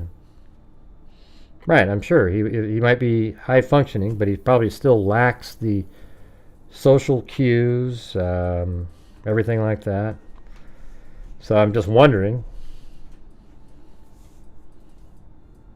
They have more expensive? I don't know what that means. They have more expensive. Autistic is on Asperger's. Asperger is on the autistic spectrum, you mean? Okay, yeah. Right. You think it'd be the same results? I don't know. I think the teachers would have, because they're always looking to, sort of multicultural, different thing. People are different. They would kind of look at it as a disability and would have probably, viewed it differently, which would have been, scarier, because that means it would be sort of this approved behavior, and that way behind the scenes he could be doing kind of whatever the hell he wanted to do, and maybe people would look the other way more. And it almost like they kind of did that anyways, didn't they?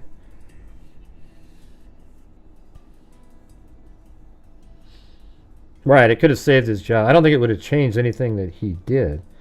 But, maybe even people would have looked at him a little differently in terms of, a romantic, I don't know. It is kind of weird, right? Like, if people knew that he was autistic, would they have treated him better?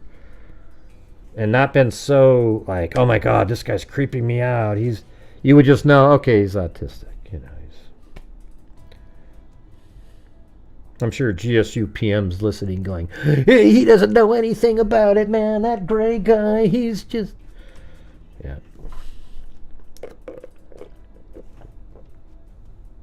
Yeah, he still would have killed. Yep.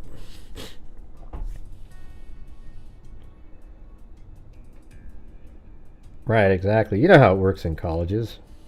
They take the biggest outcasts and turn them into like the folk heroes of the campuses. Especially if they're in a you can put them in a box. Oh, they're one of those. So okay, everybody. That's how it works on colleges. If you can't put you in a box, then you're just a weird, creepy person. Yeah, exactly. Yeah. Uh-oh, here comes that Ted Bundy, Tim Walls.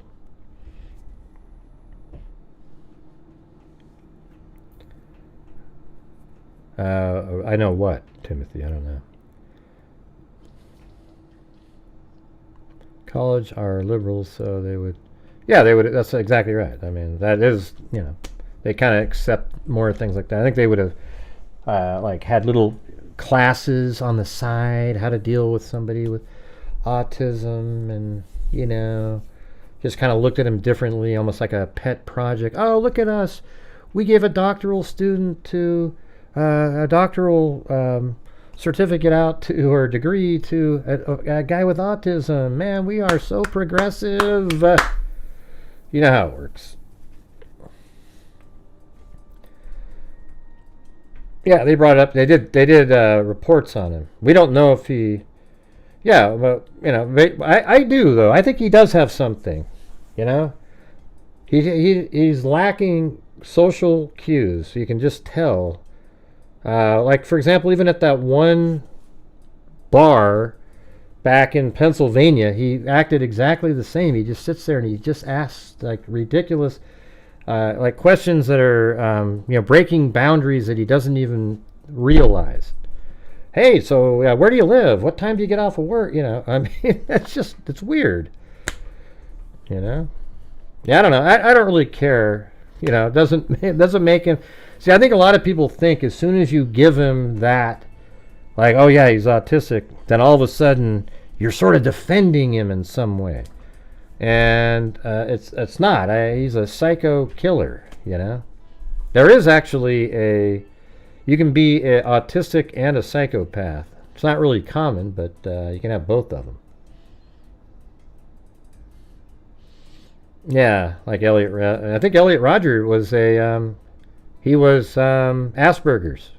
Lisa, isn't that weird? Yeah, he was on the spectrum, so... Yeah, I wonder if Koberger was just sort of an undiagnosed before the killings, I don't know. I think he's a barbarian that just happens to be autistic. Did he really think nice birthing hips was a compliment? I don't know, man. He might not have known. Yeah, he could have. I mean, he might have thought that. I don't know. I think he's sort of... I think he knew that wasn't the greatest sounding thing. I mean, how could you think that was good? I mean, it's not like saying you have your eyes look like a lizard. Okay. Used to hang out in Bethlehem, PA. I'm so glad I never ran into him. Yeah.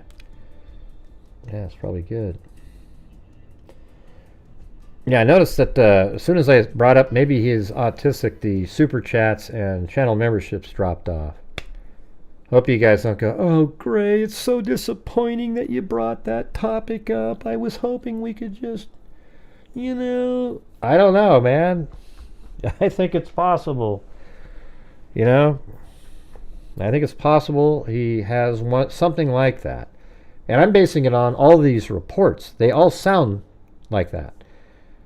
You know, I dated a woman that had an autistic kid, and he did stuff like that was sort of not normal, just sort of weird, you know, behavior that wasn't normal behavior.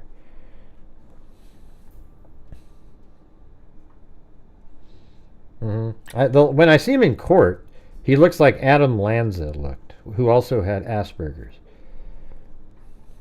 I'm never watching again.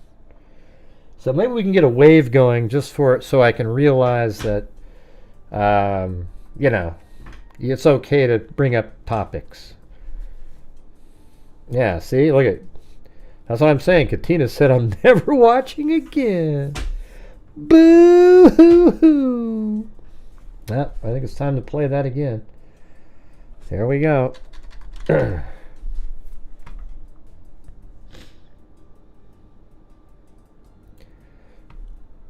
Yeah, well, birthing hips, you know. I mean, I don't know. It's hard to really know what he's doing on that one.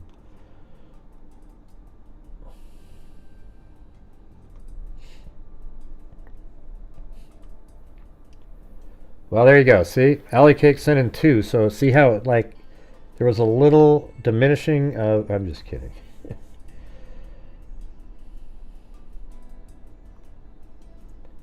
When I was on Court TV, did you guys see that? I'm sure they'll get the obligatory. I can't believe you had Gray on your show, Vinny. I'm never watching again.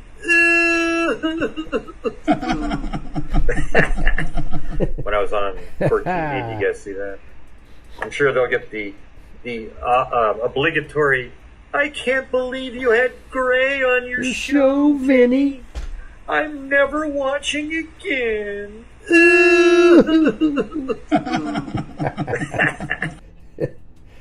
Yeah. Yeah, get rid of Haiku there. What a loser. Alright, let's see. What was the other one? Oh, yeah, he just sent me this other video. Oh, this one right here. Look at this. He does the same laugh in here. It's in Portland, I think. There, look at this. Watch.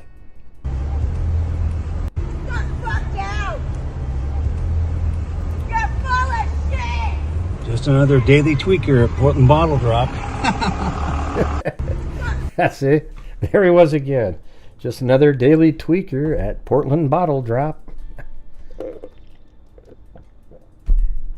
Yeah. That's pretty funny.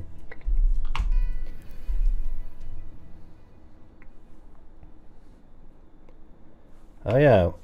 Where are those mugs? Here, I think I can put the link in there.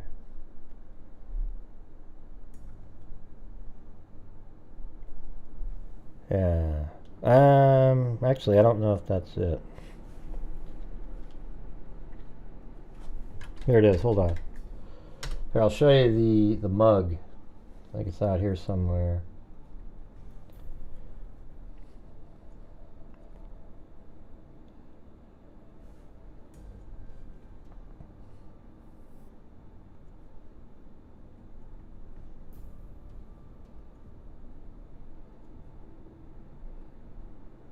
Yeah, look at all these. Right here, though. But Gray! And then the back is, I'm never watching again. Boo! Yeah, there it is, right there. Alright. But here, let me do, I'll put the link in there if anybody's interested. Alright, here we go. I think that's it. See if that link works there. Hey, thanks, Dale Gallio. Or Gallio.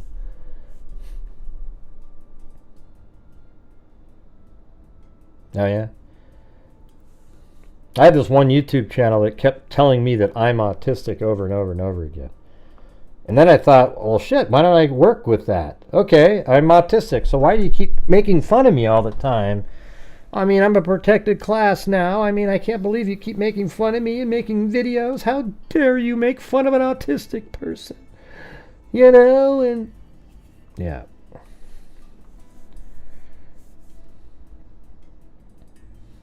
But Gray, I'm never watching you again. Anyways, there it is. That's on the side of your right-handed that you would drink with. And if you're left-handed, I guess that would be the side. Isn't that kind of cool, though? I mean, those look pretty good. The one with the hat on, and then that one. I had to do that one like that because that's what I look like in the video.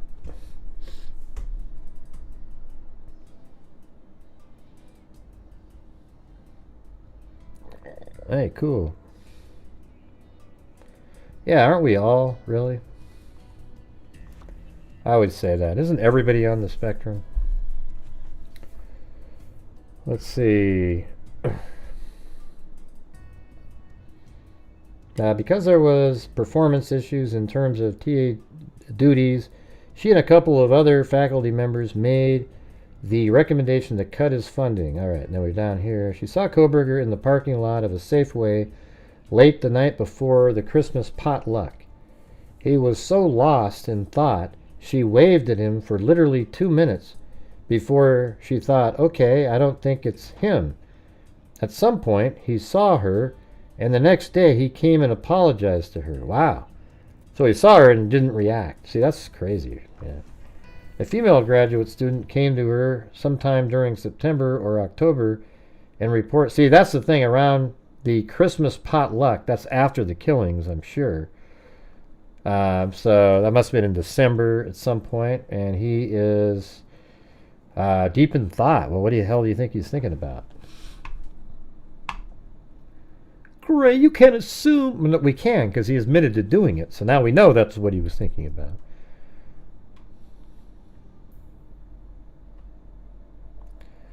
A female graduate student came to her sometime during September or October and reported that someone had broken into their apartment and stolen intimate items such as perfume and underwear, and that she was very scared.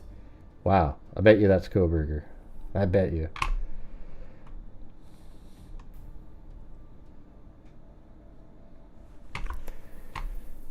Which one was that? That was 4... All right, then we go to 467.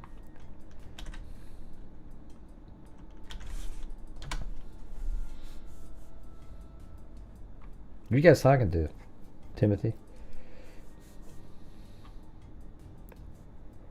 Oh, they could read 100 pages books in kindergarten. Yeah. Well, that means he was kind of like not. I bet he wasn't very high. He was like not very high functioning. Tim. I wouldn't think, because those are usually the ones that are like savants, where they're everything else they're not very good at, and then well, there you go. See, T. Reese said the same thing. Yeah, they're kind of like savants, where they're really good at something but not good at other things. That's what I think. I think it's totally true. My question really is whether or not Koberger is autistic or not. Had he told the class and the schooling that he's in that he was autistic, he may have been treated completely different in that program and in that school, because then the rumor would be, oh, he's autistic. Oh, and they'd all treat him, it would have been totally different for him, even if he wasn't really autistic and he just put it out there. But he didn't want to put that out there because he doesn't like any kind of, that's like a disability sort of, right? So he would refer to it as that, and he hates people with disabilities. He likes the perfect person because he's one of those people.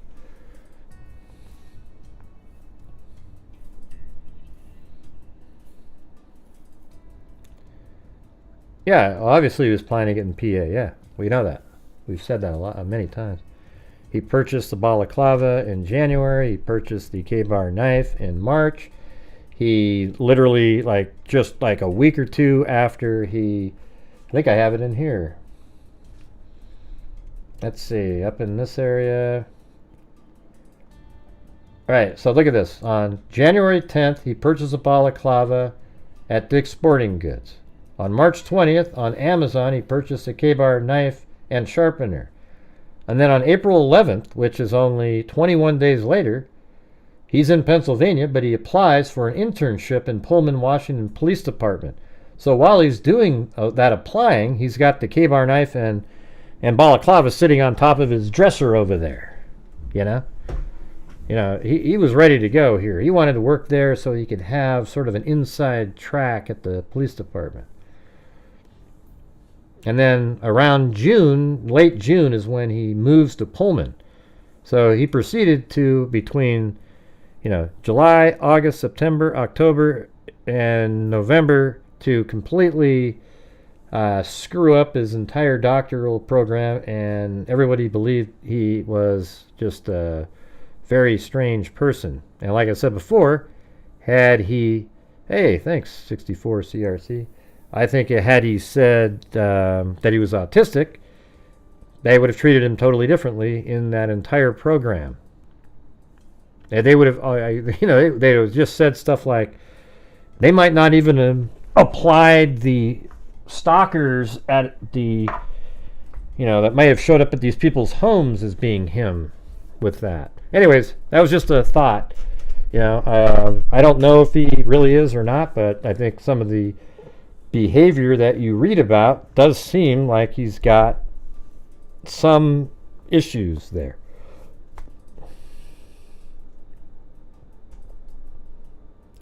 Good night, Josie Freeman. Hey, I did my show early tonight, man. I thought everybody could stay up late.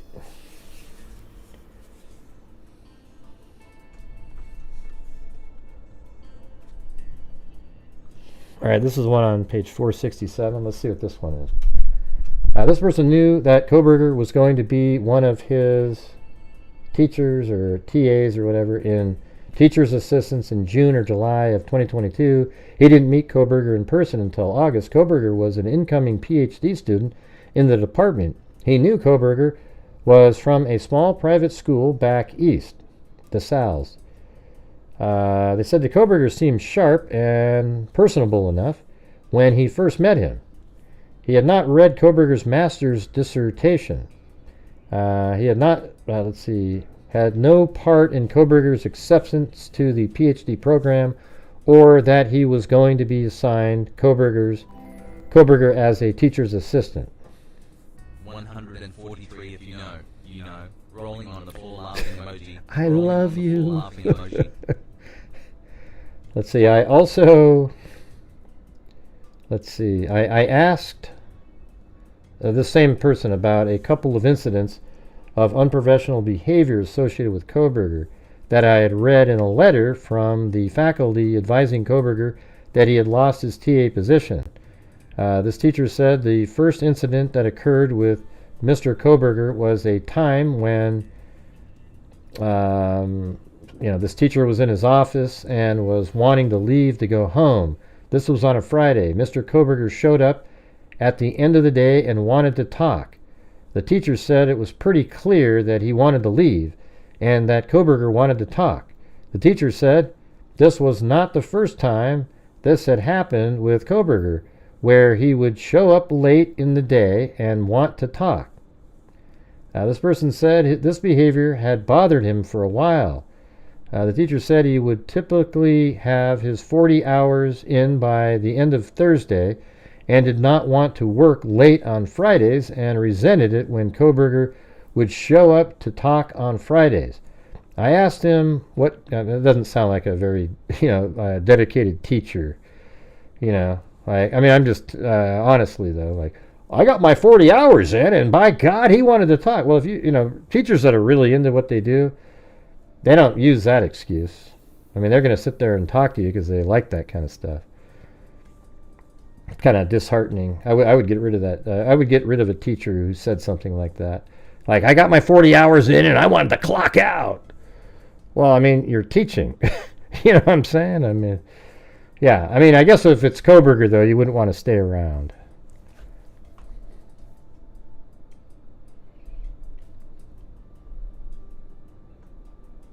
What are you talking about, you guys? He always wants to talk until now. He doesn't want to talk at all now. He's scared and snitched. I don't know what you're talking. Who are you talking about, this account? Who snitched? And who are you talking about, Manifer? What video are you talking about? I just think it's weird when you say you clock in at, you know, you work 40 hours and you want to clock out, and he didn't like the fact that I had a student that wanted to keep talking to me when I... Well, you're a freaking professor, man. I bet you if it was somebody you liked, you might have... I don't know, though. The way you worded it with your 40 hours, it seems like that's in your mind a lot, you know. I asked him what Kohberger would want to talk about, and he said nothing in particular, and that there was nothing remarkable about any of the conversations. The teacher said some of the subjects that were discussed in the past involved how to brief a case or how to deal with plagiarism, or also just general recreation activities on the Palouse. After 10 to 20 minutes, there was an exchange that perturbed the teacher, where Kohberger wouldn't get to the point and let the teacher go home. At one point, Kohberger told the teacher that he was snarky. The teacher became tired and frustrated and told Kohberger to leave his office, and he did not. The teacher got up. Man, that would be such an uncomfortable moment. The teacher got up and walked out of his office. He said Kohberger followed him out of the office and continued talking to him. See, doesn't that seem like he's got a problem right there? You know? Like, it's just...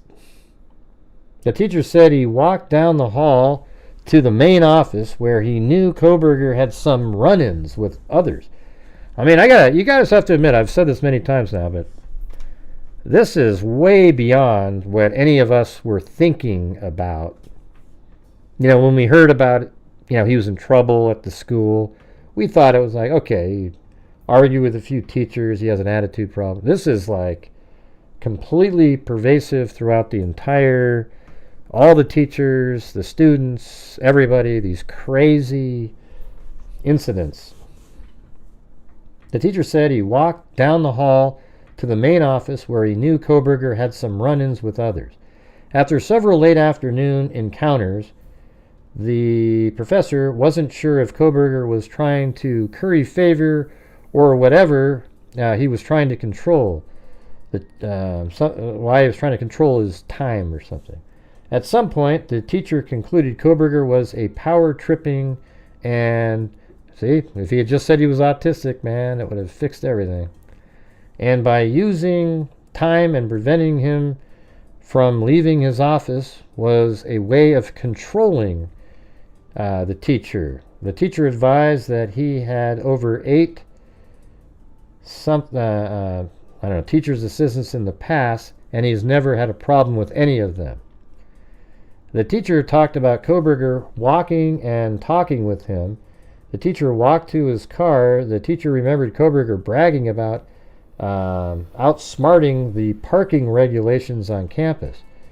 The teacher talked about difficulty in getting Kohberger to complete his tasks as a teaching assistant. So now they put that in there. They blocked that word teaching assistant out many times. I don't know why. The teacher said he had been advised by department higher-ups to be more direct in making his expectations clear to Kohberger. The teacher advised Kohberger's behavior didn't really change from the time before the homicides or after the homicides. The teacher said he never received any direct complaints about Kohberger interacting with any of the undergraduate students in his capacity as a teaching assistant. The teacher further advised the female grad students didn't like Kohberger because he was that off-putting. The teacher said he would talk to a female front office staffer who was an undergrad student working on a work-study program who had made complaints about Kohberger's behavior. The teacher advised that he had second-hand information that he had made several of the female PhD students very uncomfortable because of interactions they had with Kohberger. I asked the professor or the teacher about which graduate students may want to interview that may have had a problem with Kohberger, and the teacher advised there were 2 students, and he gave that information. out, I asked if he ever socialized with Koberger, and the teacher advised that he had attended a mixer at a bar where 20 to 25 people from the department attended. The teacher was, I guess he accompanied by his wife, and he recalled nothing unusual during that mixer. The teacher talked about the process of which Koberger's behavior eventually led to his removal as teaching assistant. The professor advised he initially supported Koberger until after the second event that teacher could not remember the details of. The teacher advised Koberger removal was a result of cumulative effect of his behavior. After the homicides occurred, the teacher said he did consider the possibility that Koberger had committed the murders. Wow. He did, really. Wow, that's crazy. The professor characterized this as a fleeting thought. That's wild, man. That's the first time we've heard of anything like that, right there. Like a teacher of his. It was a fleeting thought. The professor considered Koberger power-tripping, controlling tendencies in addition to being socially challenged. I guess I have to start another. What are we at here? How long? Alright. So let's see if we can do that one. 5 of those.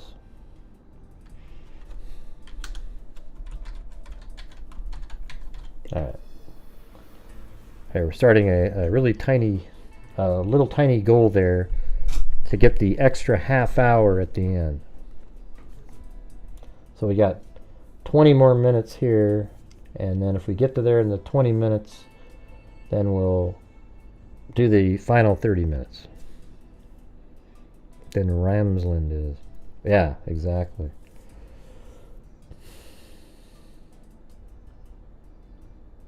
I considered Koberger power-tripping, controlling tendencies in addition to being socially challenged. The professor advised Koberger had alienated or irritated several female PhD students, as well as at least one female professor. Hey, thanks this account with his behavior. The professor said Koberger never discussed knives or edged weapons. We asked the professor about a survey Koberger had conducted with persons who had committed crimes. The professor said he was unaware of this and that he would contact some staffers about Koberger's PhD activities. The professor talked about a conversation he had with Koberger early on where they discussed the idea of sexual harassment. The professor knew that Koberger had alienated himself from the female grad students by this time. Right, and again, if he'd said he was autistic, they probably would have cut him a break. This included 6 or 7 women. Koberger came up with a line of thought where he said what Koberger had heard about. Koberger came up with a line of thought where he said, what if Koberger had heard about the professor behaving inappropriately with women, and what would the professor do to defend himself against a false allegation? The teacher or professor found this line of thought to be troubling and thought Koberger was trying to put himself in a position of power. I wouldn't think like that. I think in that one I would have thought that he was trying to say, hey, what if you were falsely accused? How would you respond to it? I don't know. Did you guys think that made it sound like he was trying to be in a position of power? I don't know. I don't even understand that correlation, to be honest. So he said to the teacher, where he said, what if Koberger what if he had heard about you, the teacher, behaving inappropriately with women, and what would you do as a teacher to defend himself against a false allegation? And then the teachers found this line of questioning troubling and thought Koberger was trying to put himself in a position of power. How? I don't even understand that at all. Does that even make sense?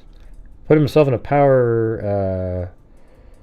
I don't know. I just don't really get the correlation there at all. He was just asking, what would you do? Maybe he had a different tone that we were unaware of.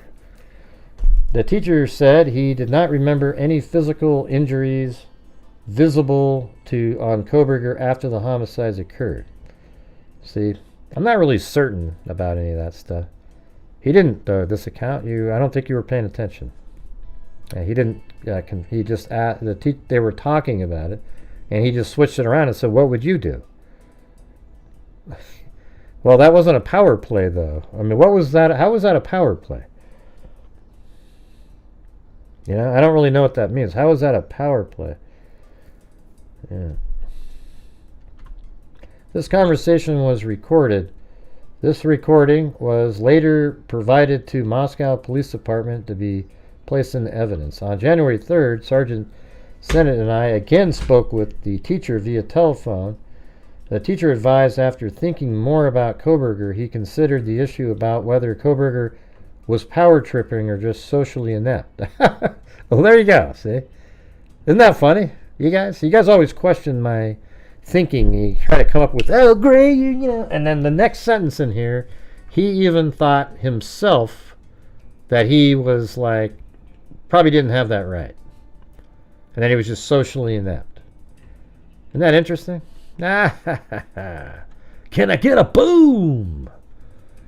He considered that it didn't matter. The teacher talked about having coffee with a female staffer named so-and-so, had concluded that Koberger was power tripping, and said he thought she was right on, let's see. Oh yeah, so he had with a female staffer named so-and-so, had concluded that Koberger was power tripping. The teacher said he thought she was right on her opinion. Right, but now he's saying he doesn't know. That's the male teacher. The teacher said Koberger told him that Koberger lived near where the teacher would park while at work. The teacher said he found that odd because after Koberger was arrested and the media reported where Koberger lived, the teacher advised that the building depicted by the media as Koberger's residence was completely different than the one Koberger had indicated to the professor. Wow. So he actually lied to where he lived to this professor. Man, see, there's some crazy stuff in some of these, right? Yeah, it's crazy how he treated everybody.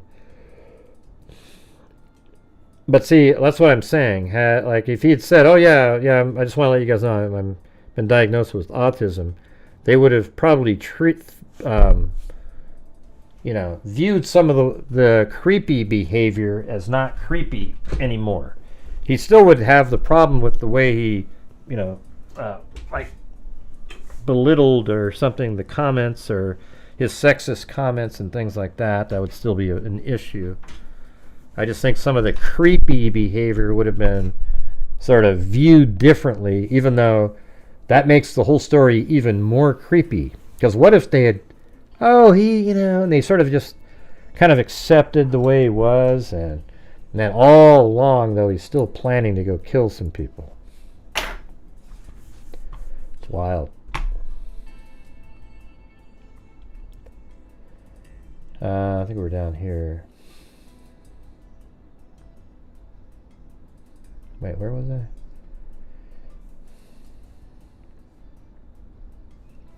The conversation was recorded and placed in this. It says on January, a Special Agent Mark and I spoke with the teacher again and advised he had spoken with people in the class about the incident. Specifically, he had spoken with, and reminded about test question regarding the difficulty prosecuting rape crimes. The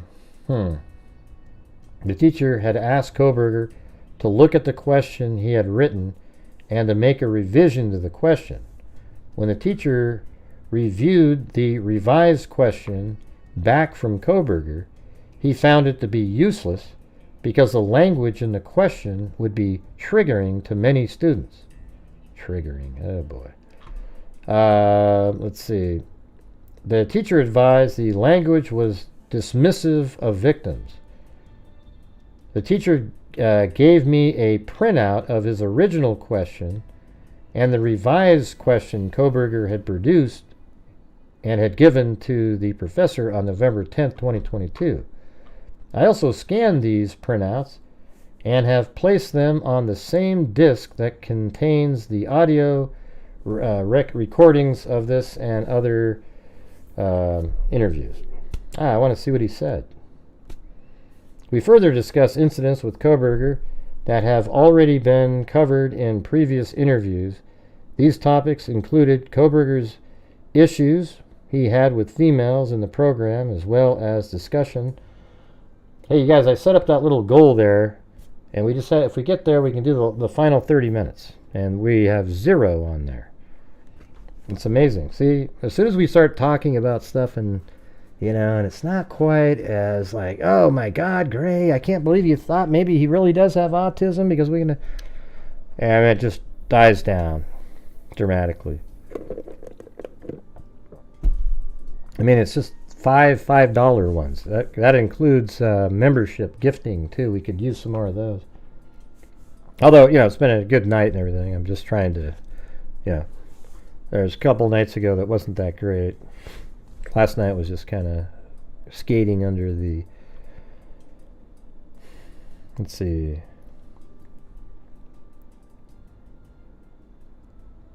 Yeah, we've gone over those already, Rena. Those are the older documents.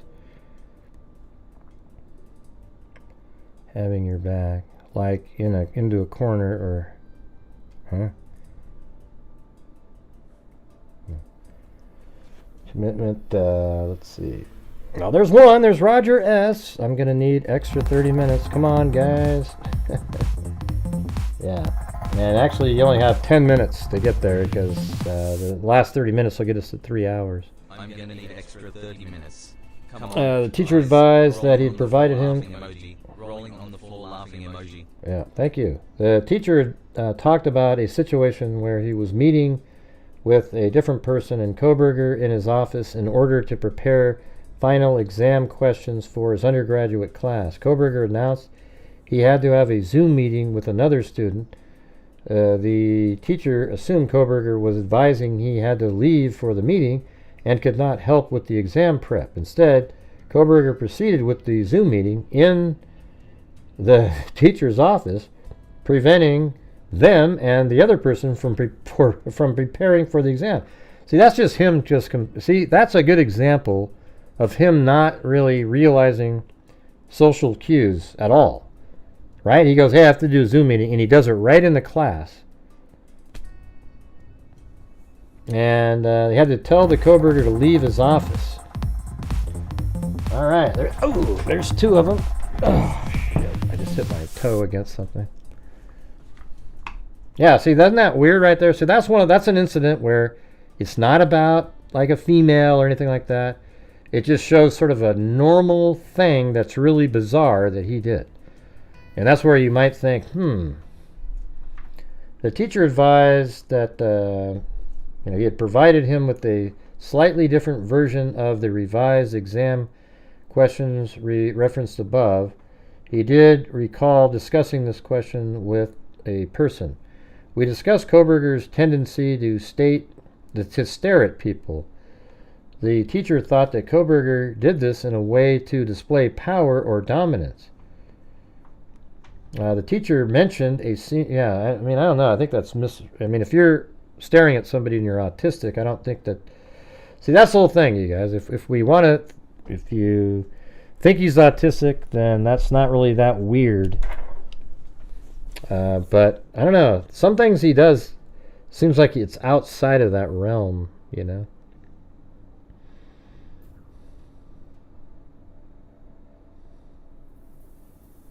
And that complained that Koberger stared at her a lot in class and made her feel uncomfortable.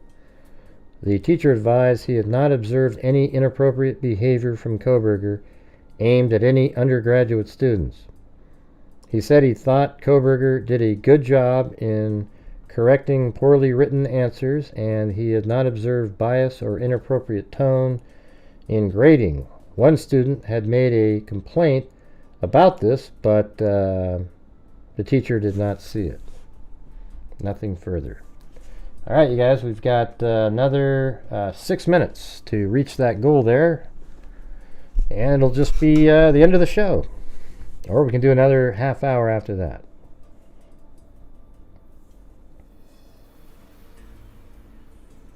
You hear that, M10?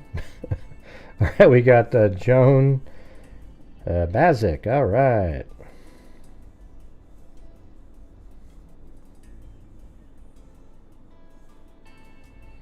Yeah, we've already got over it all.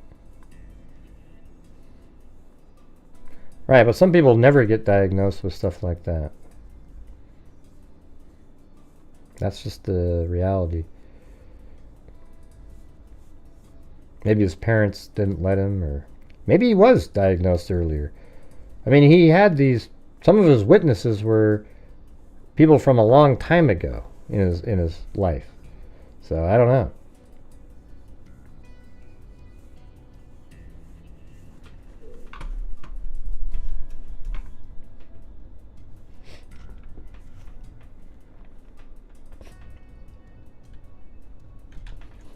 We're only 2 away, guys. 2 away.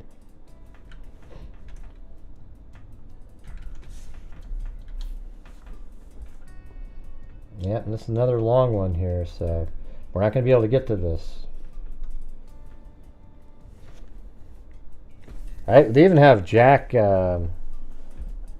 Kaylee's boyfriend, interview in here. That was going to maybe do, but...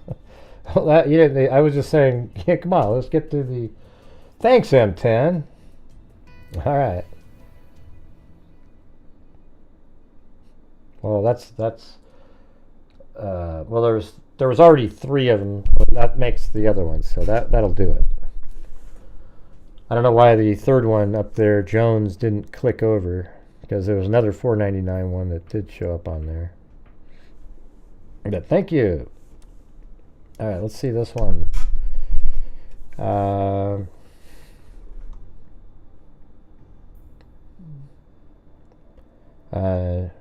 don't know who this is yet. She said the first time she met Koberger was in another PhD student name, so I guess she's a PhD student. She said that our friends who both came to where they acquired their master's degree. This meeting occurred at the graduate student orientation. Koberger came up to them and something said she instantly had a bad feeling about him. She told somebody how she felt, and she said to give him a chance. She said she had confronted Koberger early on about the way he was speaking to women. She said she noticed early on that Koberger did not like people that were not of his demographic. She explained that there are a diverse class of different types of people in their class. On one day, Koberger was being rude to a deaf student. Hey, thanks, this account. A deaf student named, we don't know the name. She said she called out to how he spoke to her. She described how Koberger's mannerisms also contributed to his rudeness. She further described that Koberger would stare at people in an intimidating way. She said that she would avoid sitting next to Koberger in class. She told Koberger that the way he was speaking was condescending and that he speaks that way to women and that it made her feel uncomfortable. Yeah, so he had some weird belief systems like that. So that's sort of outside the autism, sort of the weird, socially awkward shit. Condescending, and that he speaks that way to women, and that it made her feel uncomfortable. Several of the students supported her in her rebuke of Koberger. Koberger responded to her by saying, "I care how you feel, but you are wrong." I never say that, you guys. When I talk, and when these people say I'm autistic, I say, you're just wrong. When you know something, you know how he's talking about stuff that's an opinion. But when I know something to be true, I go like this. I say, you're wrong. All right? You're just wrong. Like that idiot that showed up a few minutes ago talking about Richard Allen, how he didn't do it. You know, give me a break. He confessed like 60 times. Yeah, that's just what I say, you know. I'm not going to pretend, you know. I just tell you the truth. Let's see. And I wouldn't say I care how you feel. I would just say you're wrong.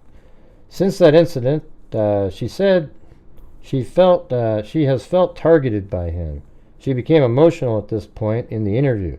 She said Kohberger has since paid her a lot more attention. She said Kohberger has stood in a way that she couldn't get out of her desk. I mean, isn't it amazing how many people have said this? Get out of her desk and then started to talk to her. See, some of that I think is like intentional. She said Kohberger would talk her into the ground about how she was wrong about whatever topic he was interested in. Kohberger, who also come into her office and stand in the doorway and would not take any cues that she didn't want to talk with him. It's funny because these guys all use the terms like, you know, that an autistic person, you know, cues and things like that. Let's see. I gotta move my leg around over here. Sucks. Ugh. Ugh. There we go.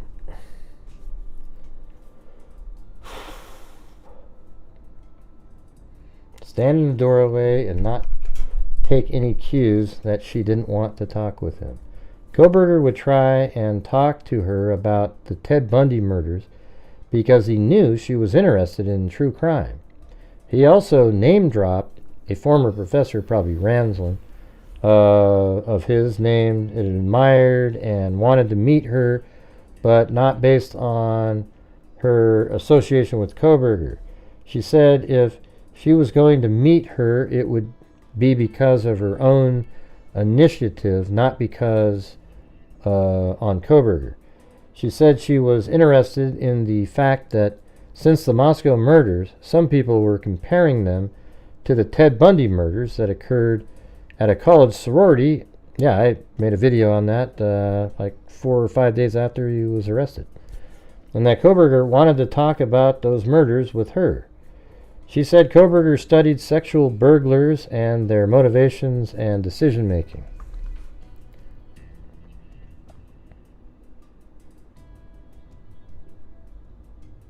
Second grade reading level. Am I not reading well for you guys? I always get people to complain about how I read. It's hard to read these things because they're filled with redactions. You know, so you don't even know what they're talking about. But I kind of, by using, what do you call it? You know, just based on the context, I can kind of figure out that it's basically who they're talking about. Well, thanks. I'm glad that some people like the way I read. Thanks, Lisa Valenzuela. Gosh darn it, I'm okay. You would rather... How about if I read like this? Kohberger would try to talk to her about the Ted Bundy murders because she knew she was interested in true crime.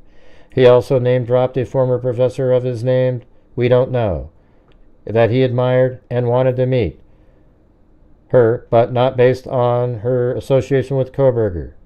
She said she was going to meet her and it would be because he... You want me to do that? Well, of course it's worse. I was trying to be... Hey, Timothy Cecil, the investigator of the year, he told me that sounds worse, everybody. Thank you very much, Timothy Cecil. I'm going to get you your detective badge immediately. He pointed out that it sounded worse, everybody. Jesus. Oh, my God. Let's see. Thanks. For a minute there, I wasn't sure.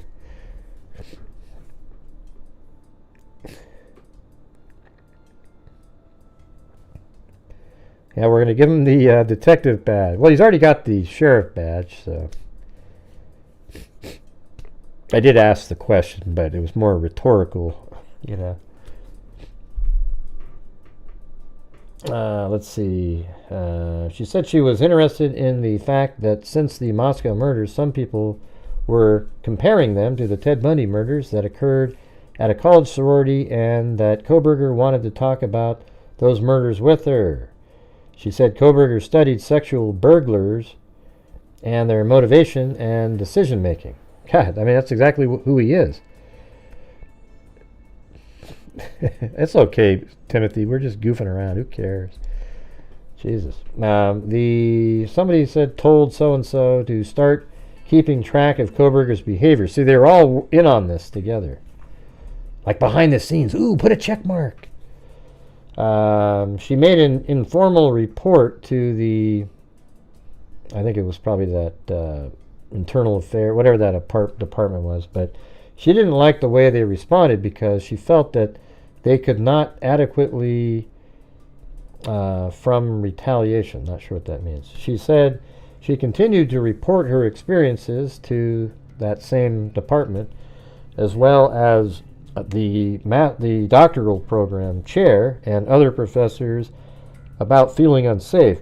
She said she recently wrote in a graduate questionnaire that she continued to feel targeted and didn't know how to handle the situation. She said they were required. What's that sound? She said they were required a discrimination training because of things that Kohberger, that's a plane outside, that's crazy, had said unofficially. Kohberger had asked this person if she would be comfortable procreating given the fact that she had a disability. What an idiot. She said she started keeping track of how often he was late to class. She said she kept track of the number of times that Kohberger aggressively stared at her during class. In one class, she said she stared at her 9 times. She described instances of Kohberger following her after class multiple times. She said Kohberger always seemed to want to be in the general area of her and others in the program that did not want to have anything to do with them. She talked about a student, a female name, who recently had her apartment broken into. Oh, that's the right? She complained to Graduate Housing, but they didn't help her. She said Kohberger took an interest in her. She said the reason this and the other talked to Kohberger was because they had difficulty understanding English, and they seemed to be the only ones that would continue to talk with Kohberger. Kohberger went to, I'm not sure what that means, understanding English, and they seemed to be the only ones that would continue to talk with Kohberger. Kohberger went to the apartment and tried to support Koh. This occurred towards the end of October. I wonder if they interview her. Did I do this one? I guess we try this one here. This is 472.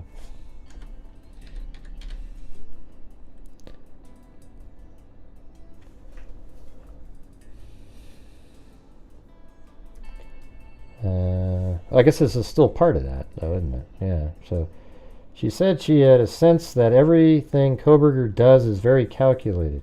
She said Kohberger is intimidated by her friend because she stands up to him. When she is around Kohberger, leaves somebody alone. When this person leaves Kohberger, then turns around and starts talking to this other person. She said that the way Kohberger behaves towards her is markedly different when she is not around. She talked about one day when this other person was gone and Kohberger would not leave her alone and prevented her from leaving the class. She said she thought Koberger motivation was gratification he got from controlling her. He wants to be seen as the strongest, smartest, most important person in the room. She said their class has sat for hours in class listening to him arguing with the teacher about his project. Koberger always wanted to talk about offender decision-making. Koberger gets very defensive when he feels like he is being questioned. On one occasion, so-and-so had to cut him off when he was going on and on during one of his monologues. Koberger responded that he felt it was rude when someone would interrupt him. I think everybody thinks that, don't you? I mean, everybody thinks it's rude when somebody interrupts them.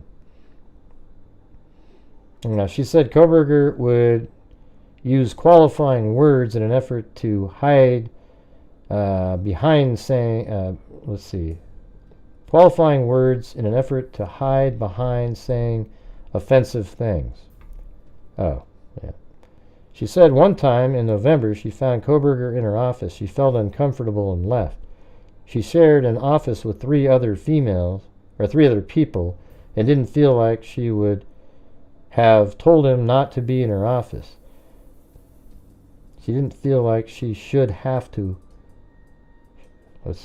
She didn't feel like she should have told him. That's weird writing. Shared an office with three other people and didn't feel like she should have told him not to be in her office. When she came back, Koberger was in her office with his body turned towards some other office. Hey, thanks, Patricia Grizo. She later said Koberger wasn't talking to her about anything important. She said when she came back, he asked her where she had been. Hey, by the way, did anybody do coffees tonight? Come on, we don't have one. I built a whole thing for the coffees tonight, where it pops up on the screen. I wanted to test it out. We have 0. Can you believe that?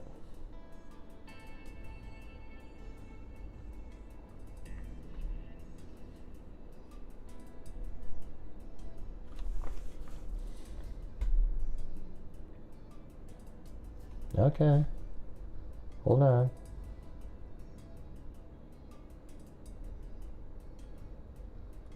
I think there's new documents. No, wait, is that the same one that I have? Oh, okay. Isn't that the same one? Hold on.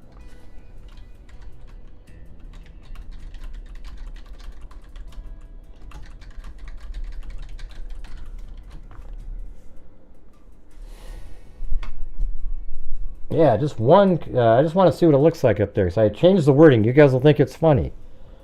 Come on. One damn coffee. All right, there it is. It says, but Gray! You can't see it, though. Just bought you a coffee. Ah, man. It was up there, though. It said, but Gray! Lisa just bought you a coffee. And then it said, I'm never watching again. It says it right there on the screen, man. I think I have to change the background or something. Yeah, I know.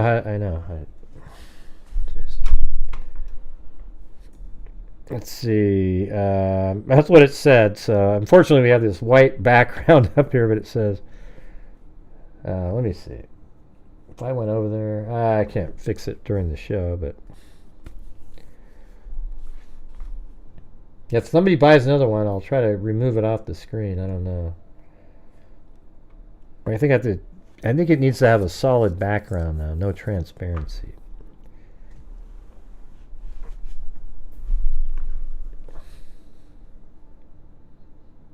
Now, what website?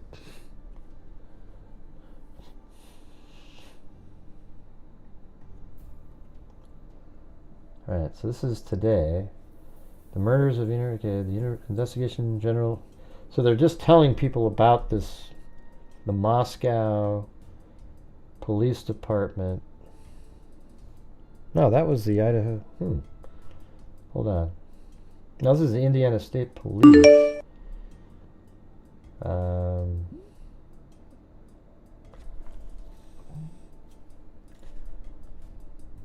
don't know, that's weird.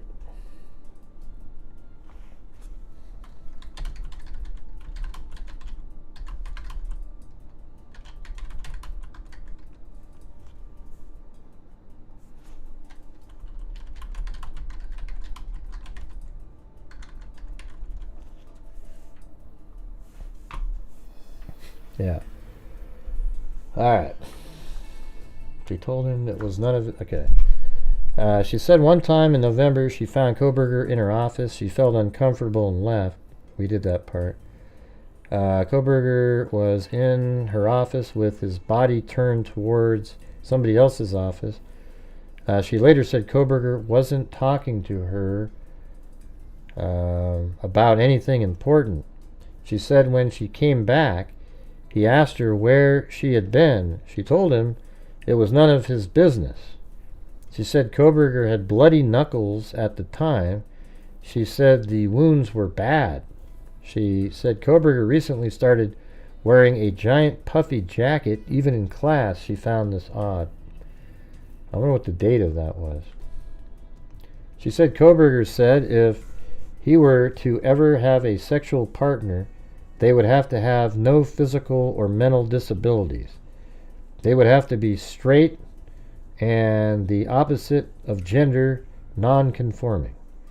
She discussed her beliefs that school resource officers were used to discriminate against minority populations in high school. She said Koberger disagreed and denied there are inequalities and said everyone was equal.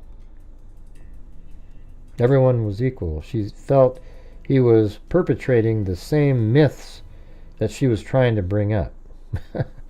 Right, but you're also saying the same stuff that we keep hearing all the time and from academia. She said some people in the program thought he might have autism. Wow, look at that. She thought Koberger was a narcissist. She said Koberger was a vegan. She said Koberger knew she was married because she had brought her husband to a get-together barbecue. Her husband and Koberger had a discussion at the barbecue. After this discussion, her husband told her that he did not like Koberger and wanted her to be careful around him. She said, it's crazy, man. She said she would see Koberger on a daily basis. She said in all the times she had interacted with Koberger, he had never displayed empathy towards another person. Then say that's another lack of empathy, autism. She was unaware of any reason of Koberger to travel to Moscow or any other local town in the area. She had heard that Koberger was into boxing as a hobby. She said when she first heard of the homicides in this case, she wondered if it could have been Koberger. Man, that's crazy. She said Koberger was the only student. I wonder when they heard about that he drove an Elantra, the killer. She said Koberger was the only student in the class that believed in the death penalty. Koberger asked her, but what's wrong with that? See what I'm saying? I mean, that's just like these weird political bends that all these professor and academia have. Doesn't matter where you're located. You're in a conservative place like Idaho, and by God, the teachers just inundate the population and try to switch everybody's brains into some weird, accepting. I don't know. It's pretty bizarre. Got to be honest. Everything in this case sense until that. No, it makes sense even with the beer pong table. We've already went over the whole thing, Adam. Yeah, the beer pong table even makes sense. It's farther away from the wall than you think it is. Nah, the beer pong table made sense.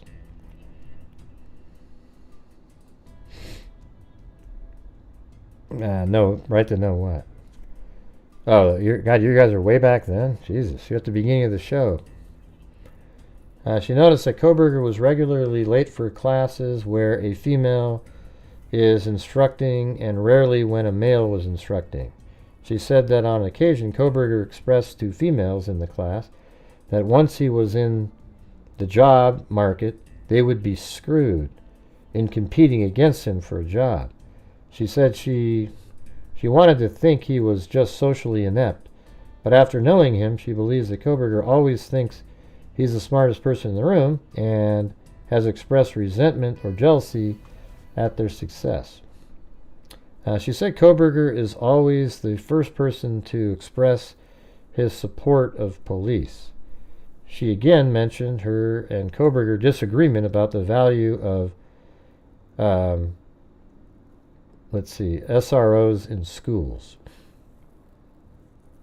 Resource officers.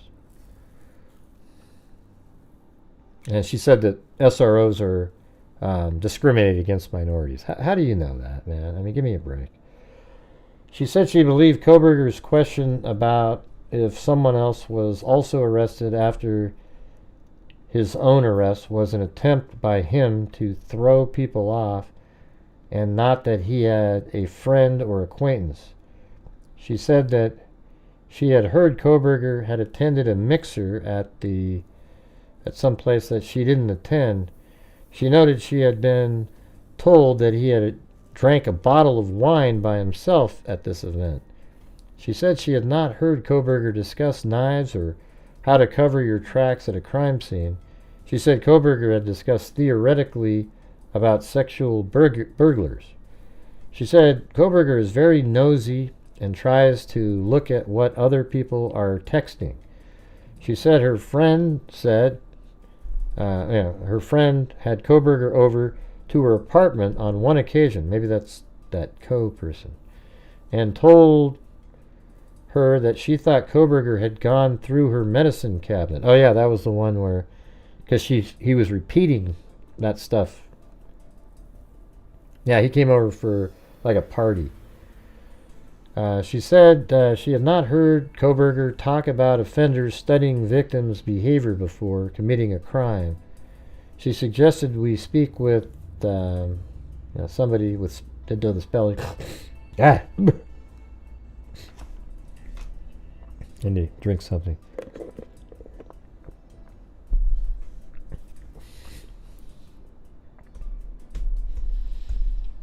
Yeah. Yes.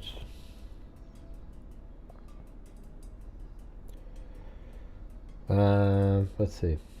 She said Koberger committed these homicides because he wanted to know what it felt like to commit these crimes. Well, I mean, come on. Who are you? That's what I think. I mean, I think that was part of it. But I mean, that's just me guessing. They're just guessing too. I mean, you can't just... she should say she thinks that. She said she had not heard Koberger talk about offenders studying victims' behavior before committing a crime.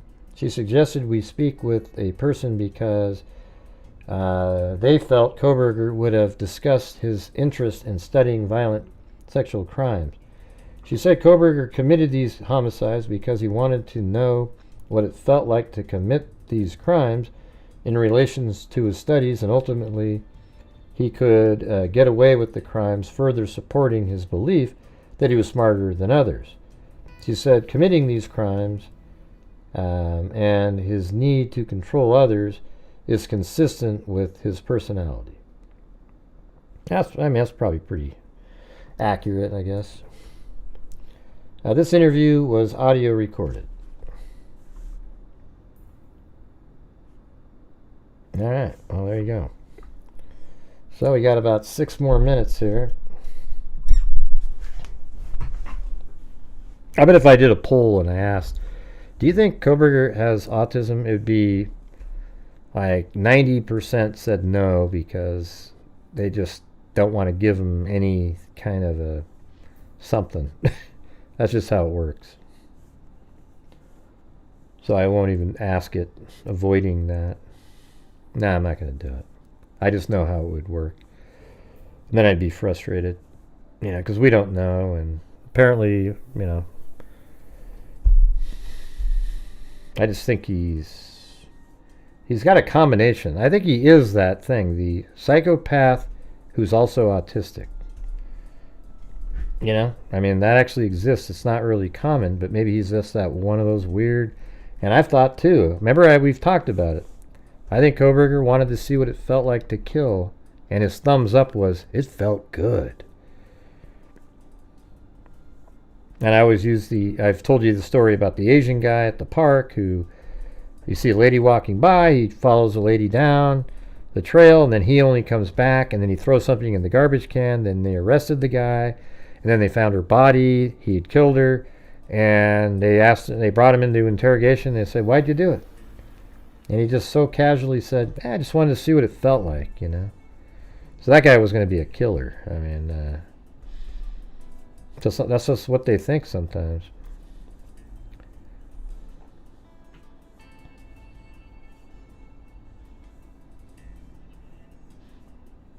Yeah, I don't think he feels anything. I mean, I'm not sure when you say but, except. Where's the except? Like, when I said, did I say that he felt something? Because you said except, as if I had said that he said he felt something.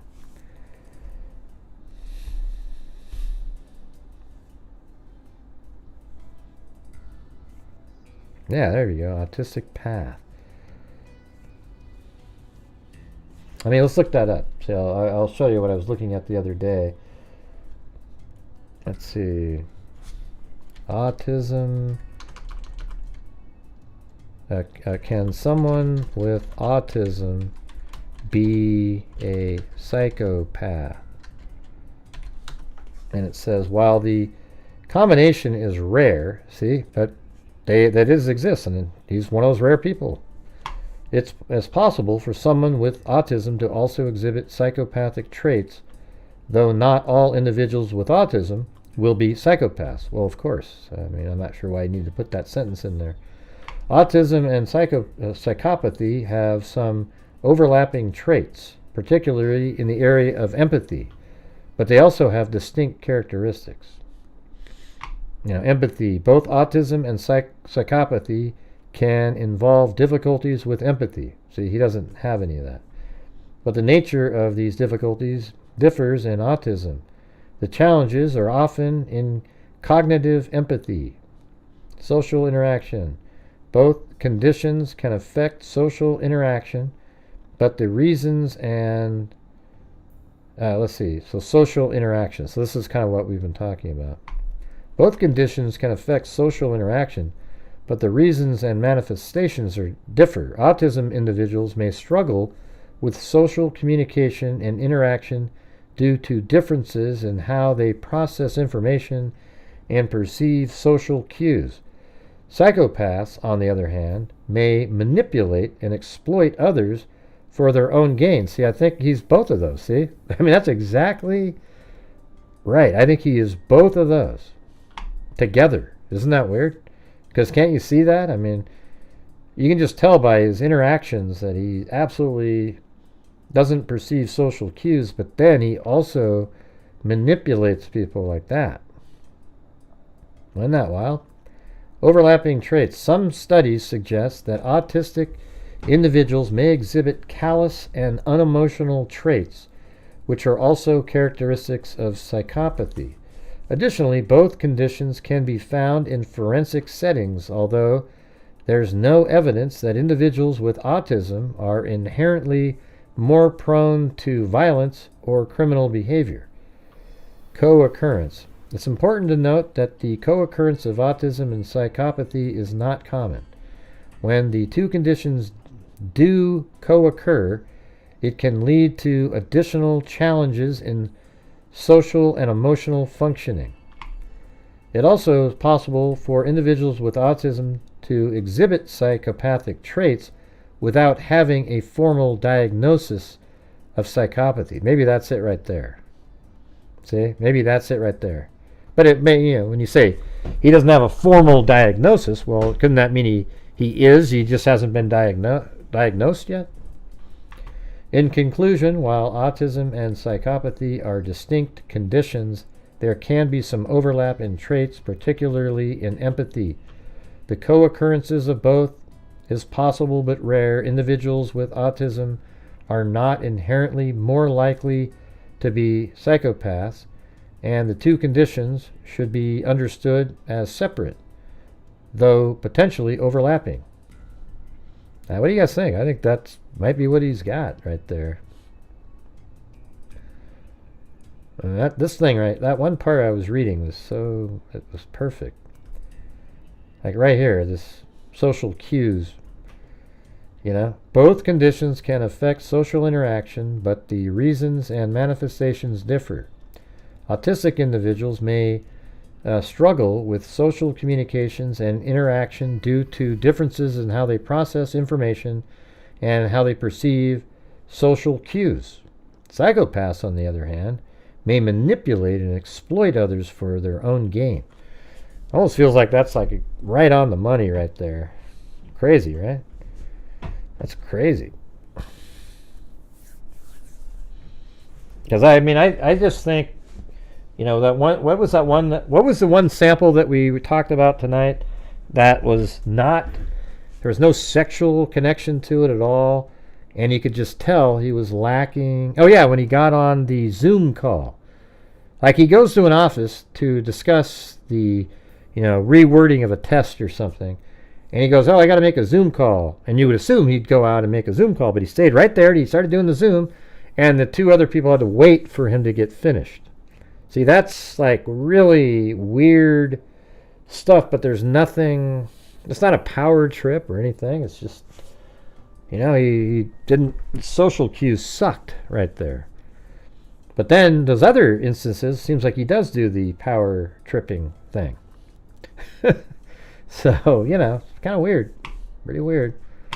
I'm sure, see, here's the thing. You'll get people that are, that'll come in here that have had it all diagnosed from the beginning, and they'd come in here and go, "Oh, great, that's bullshit. He's a narcissistic, psychopathic, blah, blah, blah." And they'll go on and on and on and on. Instead of taking in, when you read this whole thing with all these interviews with people, you know, especially the stuff where he's in the class and he's standing there and he's just sort of like, you know, doesn't leave, because he you know, he doesn't get it, you know.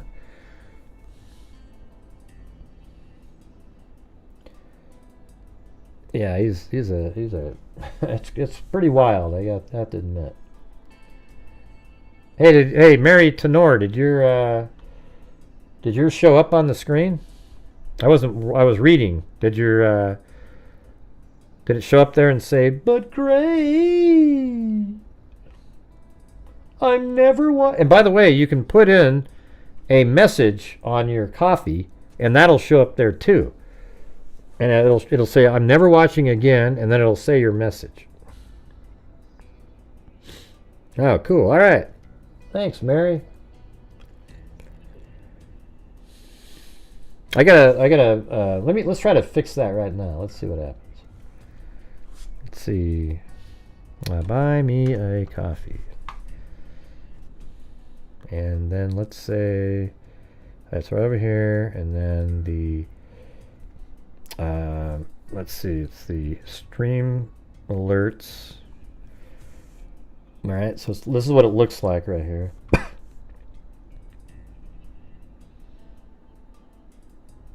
Yeah, see, it says, but see right there, it says, "But Gray," and then like, "Lisa just bought you a coffee for," and then it has the amount, "I'm never watching again." And then right over here it has the message portion that you could, if you wrote a message, it would be right there. Let's see, does it have a background? CTA background opacity. Ah. So let's try it. Let's do that. Let me send a test here after this thing. Welcome, CC Cool. All right, here we go. Let's hit this right here. I'm going to test this out. It'll show up on the screen, I think. See, send a test. Come on. Oh, there it is. Does that work? Oh, see, it didn't put a background in there again though. So this is opacity. Let me try that again. It'd be cool if it, you could put like black or... Now, link for what? Oh man, I don't know where it is.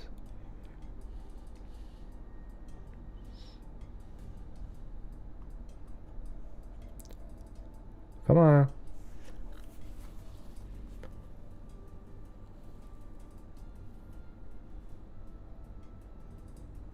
I don't know. It didn't work that time.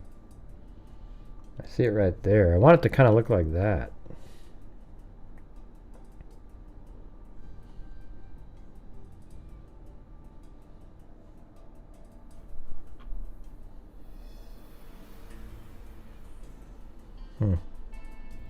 I don't know.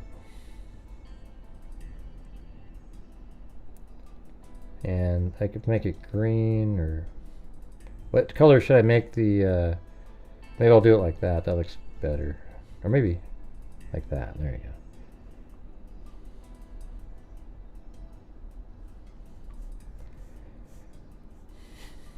go. Alright.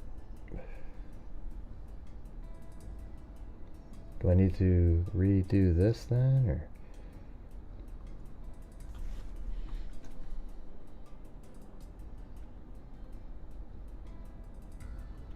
Let's try it here. I think it'll show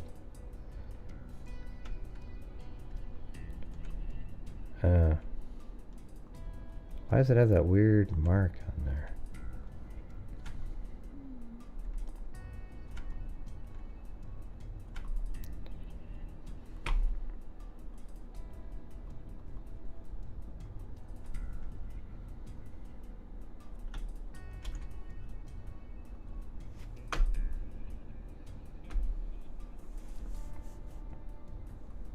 No, there. Okay.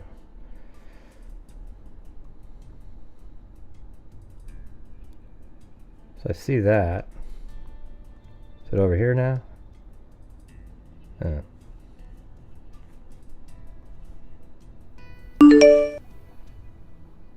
Yes, I want it sort of solid in there.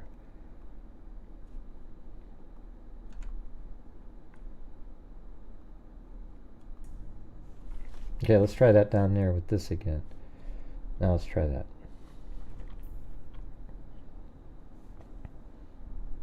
So the opacity thing, does that mean make the whole thing completely clear? Or what? I think that should just be the background though.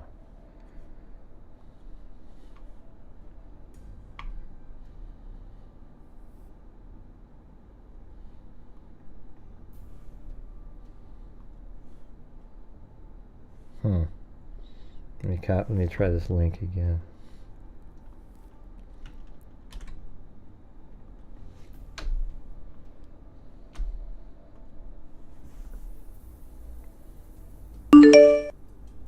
All right.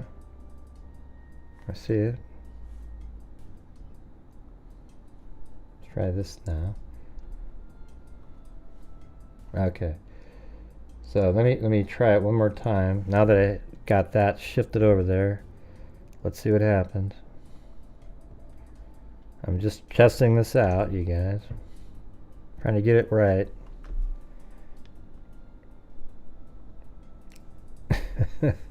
Your username.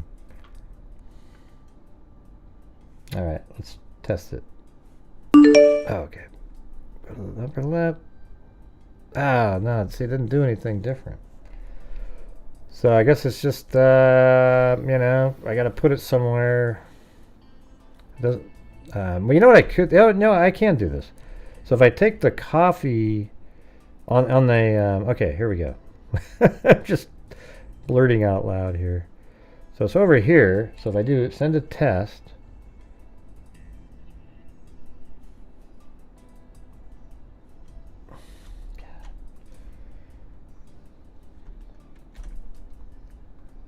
I guess it did show up there. It's just off the screen again. It's crazy. It's up here.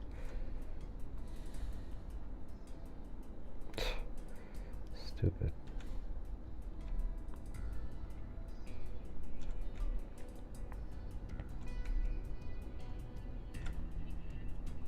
All right, guys, we're gonna get this dialed in here.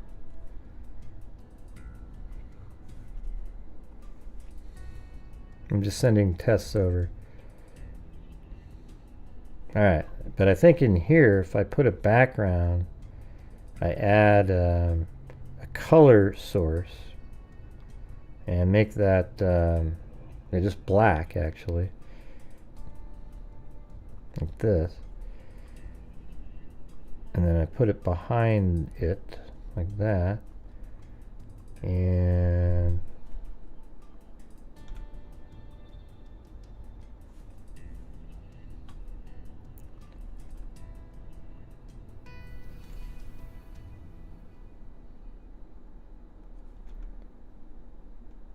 oh, there it is. Go right there.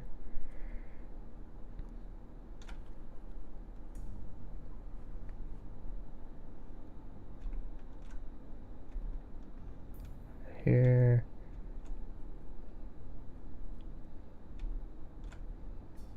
That's pretty good.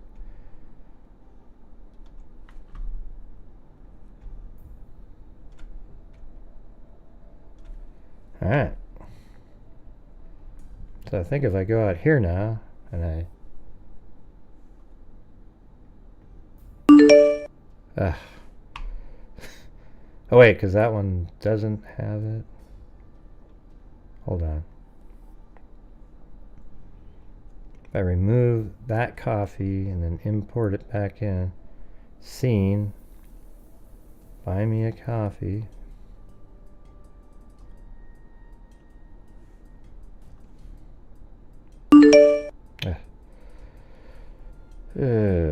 Man, this is...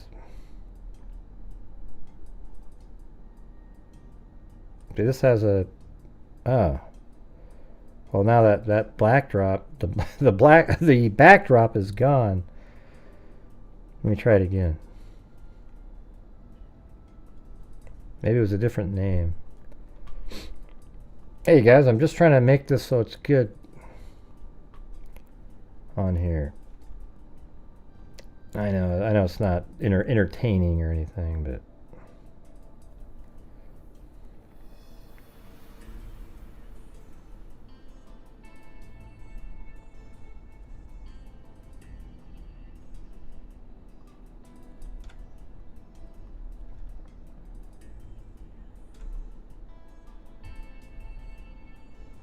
wait, that's the coffee.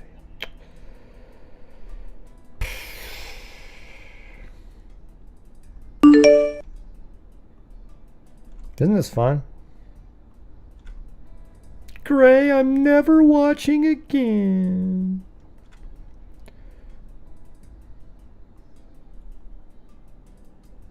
Alright, so now I can see the background there. I gotta put that in the middle. And the color one right here. Coffee, that one's pretty good. Yeah.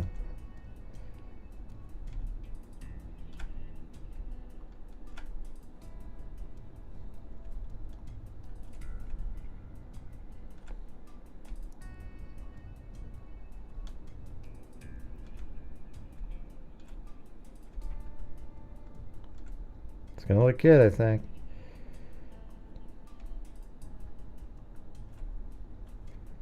All right.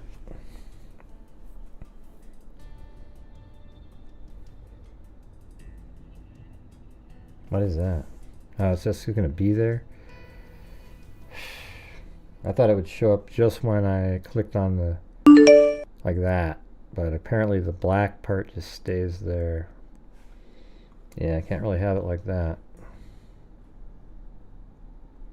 Well, I gave it a shot.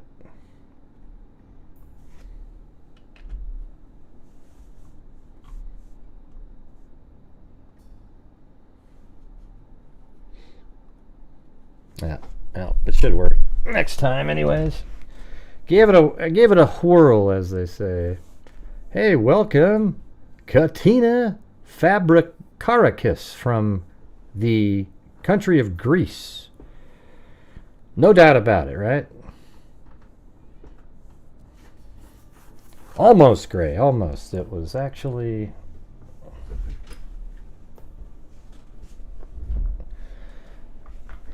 That was it? Okay, I got it right? All right. Awesome. If he targeted anyone, he would be targeting them all. I don't think so. I think he went there to kill... You know, I think it's Madison Mogan, and then the rest of them fell into place because of how the things went down in the house. He went in there to kill Madison Mogan. Kaylee was in the room. Then he ended up killing Madison, then Kaylee. Then that made enough noise where Zana went up there, and then Zana came up and then was chased down and attacked, and then that led to him killing Ethan Chapin. Timothy Cecil, come on. Incorrect, this account. Let's see. You trying to sound like me? I don't think he went there to kill 4 people. Yeah, we used to think that at the beginning, you know. But over time it's changed a lot. You know, a lot of different information and...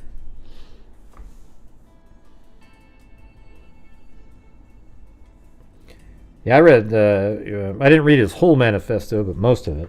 You know, Elliot Rodgers. I mean, it's too long. Elliot Rodger. It's too long. We've all watched. I have all of his videos, though. I downloaded them at the time, way back then,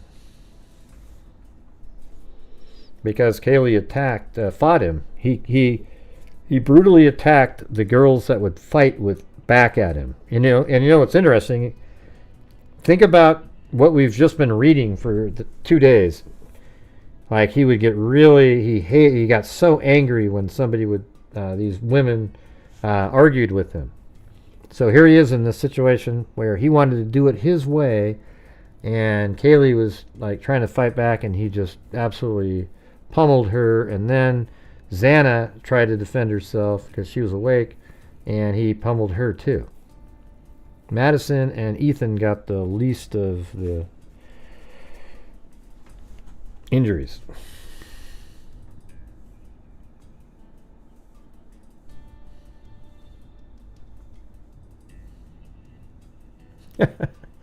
Look at this account's peeking through her,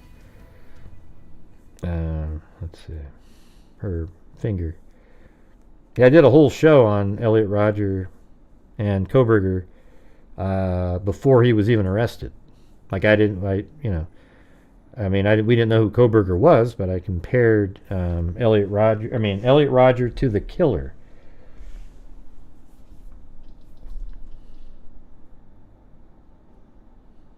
Yeah, I know. Her name was Maddie, the girl. Yeah. Elliot, that's what we talked about. I made a whole video. You guys should go watch it. Come on, you guys. See, that's what's frustrating here. I've really spent so much time covering every single thing and, you know, trying to get everything out there, and so many people haven't seen any of it. It's just very discouraging. I know he has YouTube videos. I have them all, T-Ree. I've played them all on the show. Did you miss that?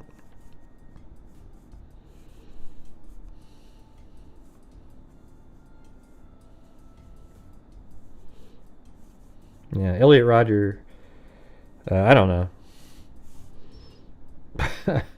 I mean, Kohberger was older than him for sure. Let's see. Yes, on Hulu. Anyways, I think I gotta go. My foot's starting to get kind of sore. It's better than yesterday, though. I can move it more, so.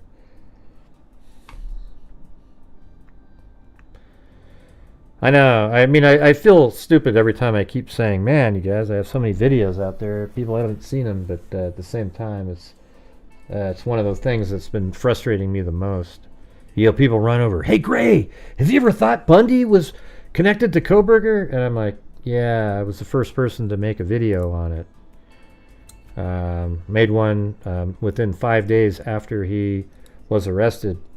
Oh, great. What about Elliot Rodger? Yeah, I made one comparing the killer in the case to Elliot Rodger before he was even arrested. Yeah. Hey Gray, have you heard? Yeah, I've done that too. Hey Gray, have you? Yeah, did that one. Yep. Hey Gray, have you covered? Yeah, covered that.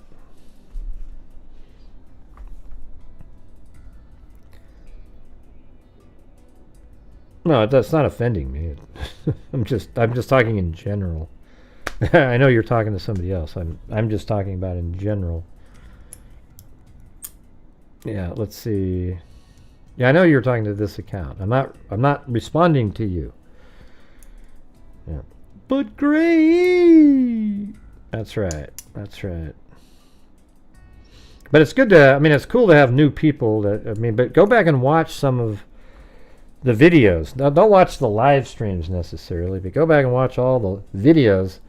I mean, I've put most of them all in one huge playlist. You can go back years and, you know, it'll be pretty accurate even at the beginning. You know, things change, you know, when more details come out. But there might be some ones that you might find interesting out there. You just never know, you know?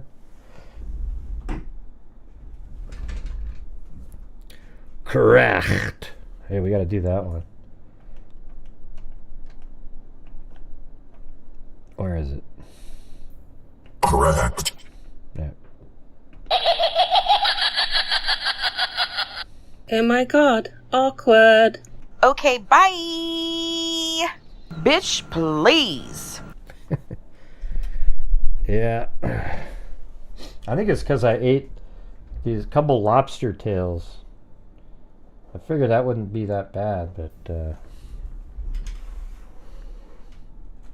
yeah, we don't talk about Chris Watts. Yeah. Other than like occasionally referring to how freaked out he was when the neighbor was looking at the when he came over to the neighbor's house and was looking at the surveillance footage.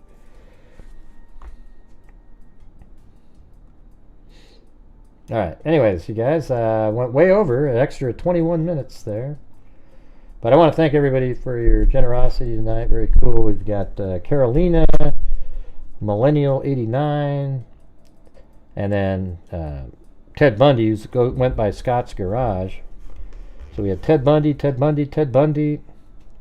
Ann Bezick, Valerie, then Amber Cummins, Scott's Garage, which is Ted Bundy, then Anonymous, then Ted Bundy, Karen Dilkey, then Ted Bundy, then Elizabeth Brown, then Ted Bundy, Michelle H, Ted Bundy with a cat eye there, and then Elizabeth Brown, then Walker gifted a membership, then Amber Cummins, then Mary Bezick, and then, geez, what happened? Walker, Amber Cummins, Mary Bezick, and then Wise Child gifted one, then Scott's Garage, then Alley Cake gifted one, Elizabeth Brown gifted one, Scott's Garage gifted one, PLM SRQ. Maybe tomorrow we'll donate $500 somewhere.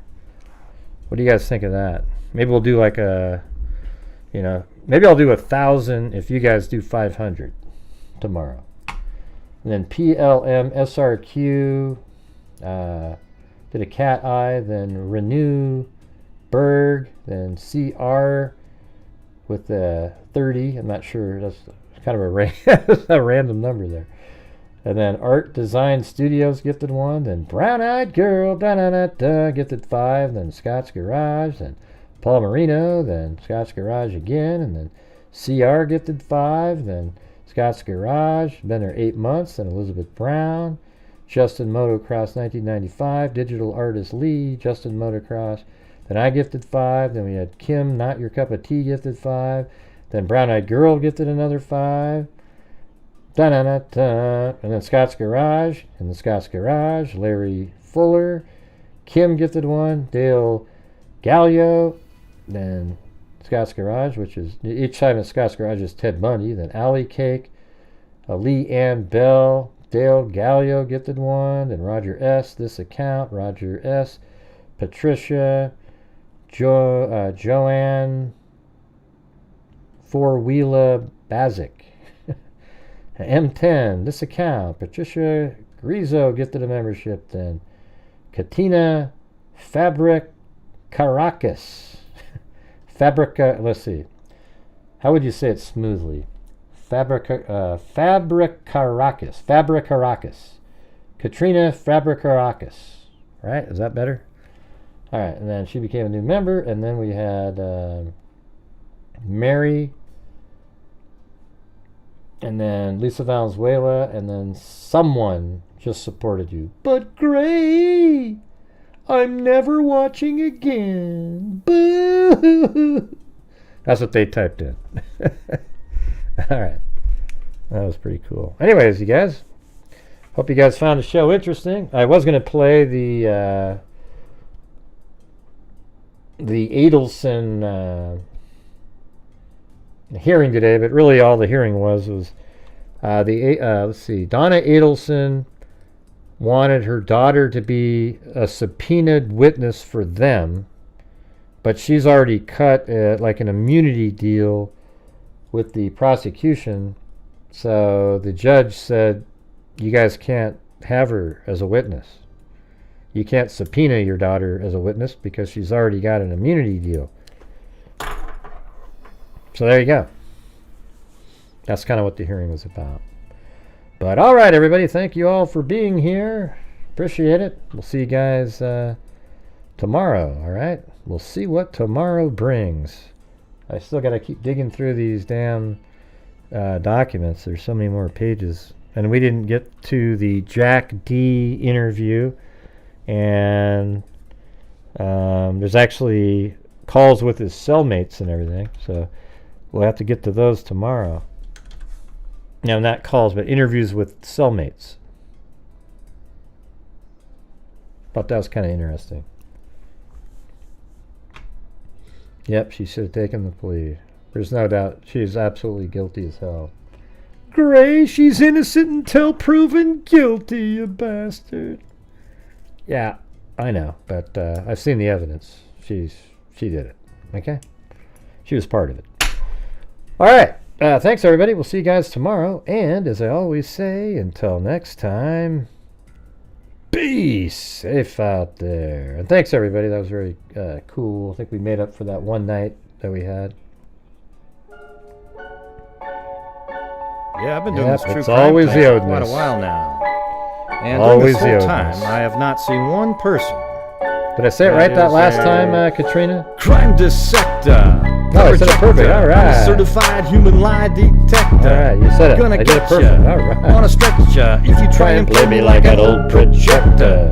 Crime sector is my nectar. Professor Gray is gonna give another lecture. Crime collector, freak connector, and I'm always gonna be a pump protector.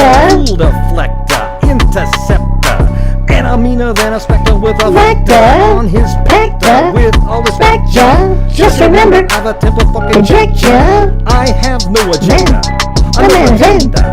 What The hell are you talking about? I'm gonna I'm say just my humming line along. on a mission to reveal You're the the truth. offender.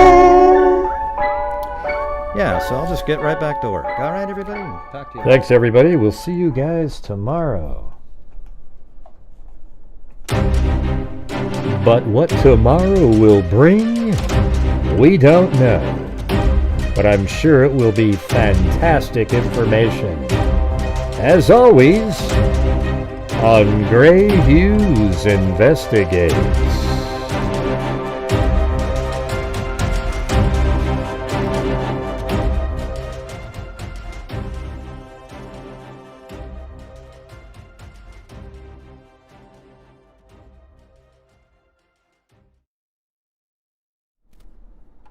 Hey Gray, that's really bitchin' music. Bitchin'? Who the hell uses the word bitchin' anymore? That was like 1980 something. Gosh, Gray, I was just trying to say something positive. Now you made me self-conscious about that. Yeah, but I mean, bitchin'? Really? I mean, why not? That's radical, dude. Or, man, you know, one of those kind of words. Yeah, I'll start saying that now. That's radical, man. Oh, Jesus. Here we go. Here we go. Mary Lou's absolutely nuts. All right, see you guys later.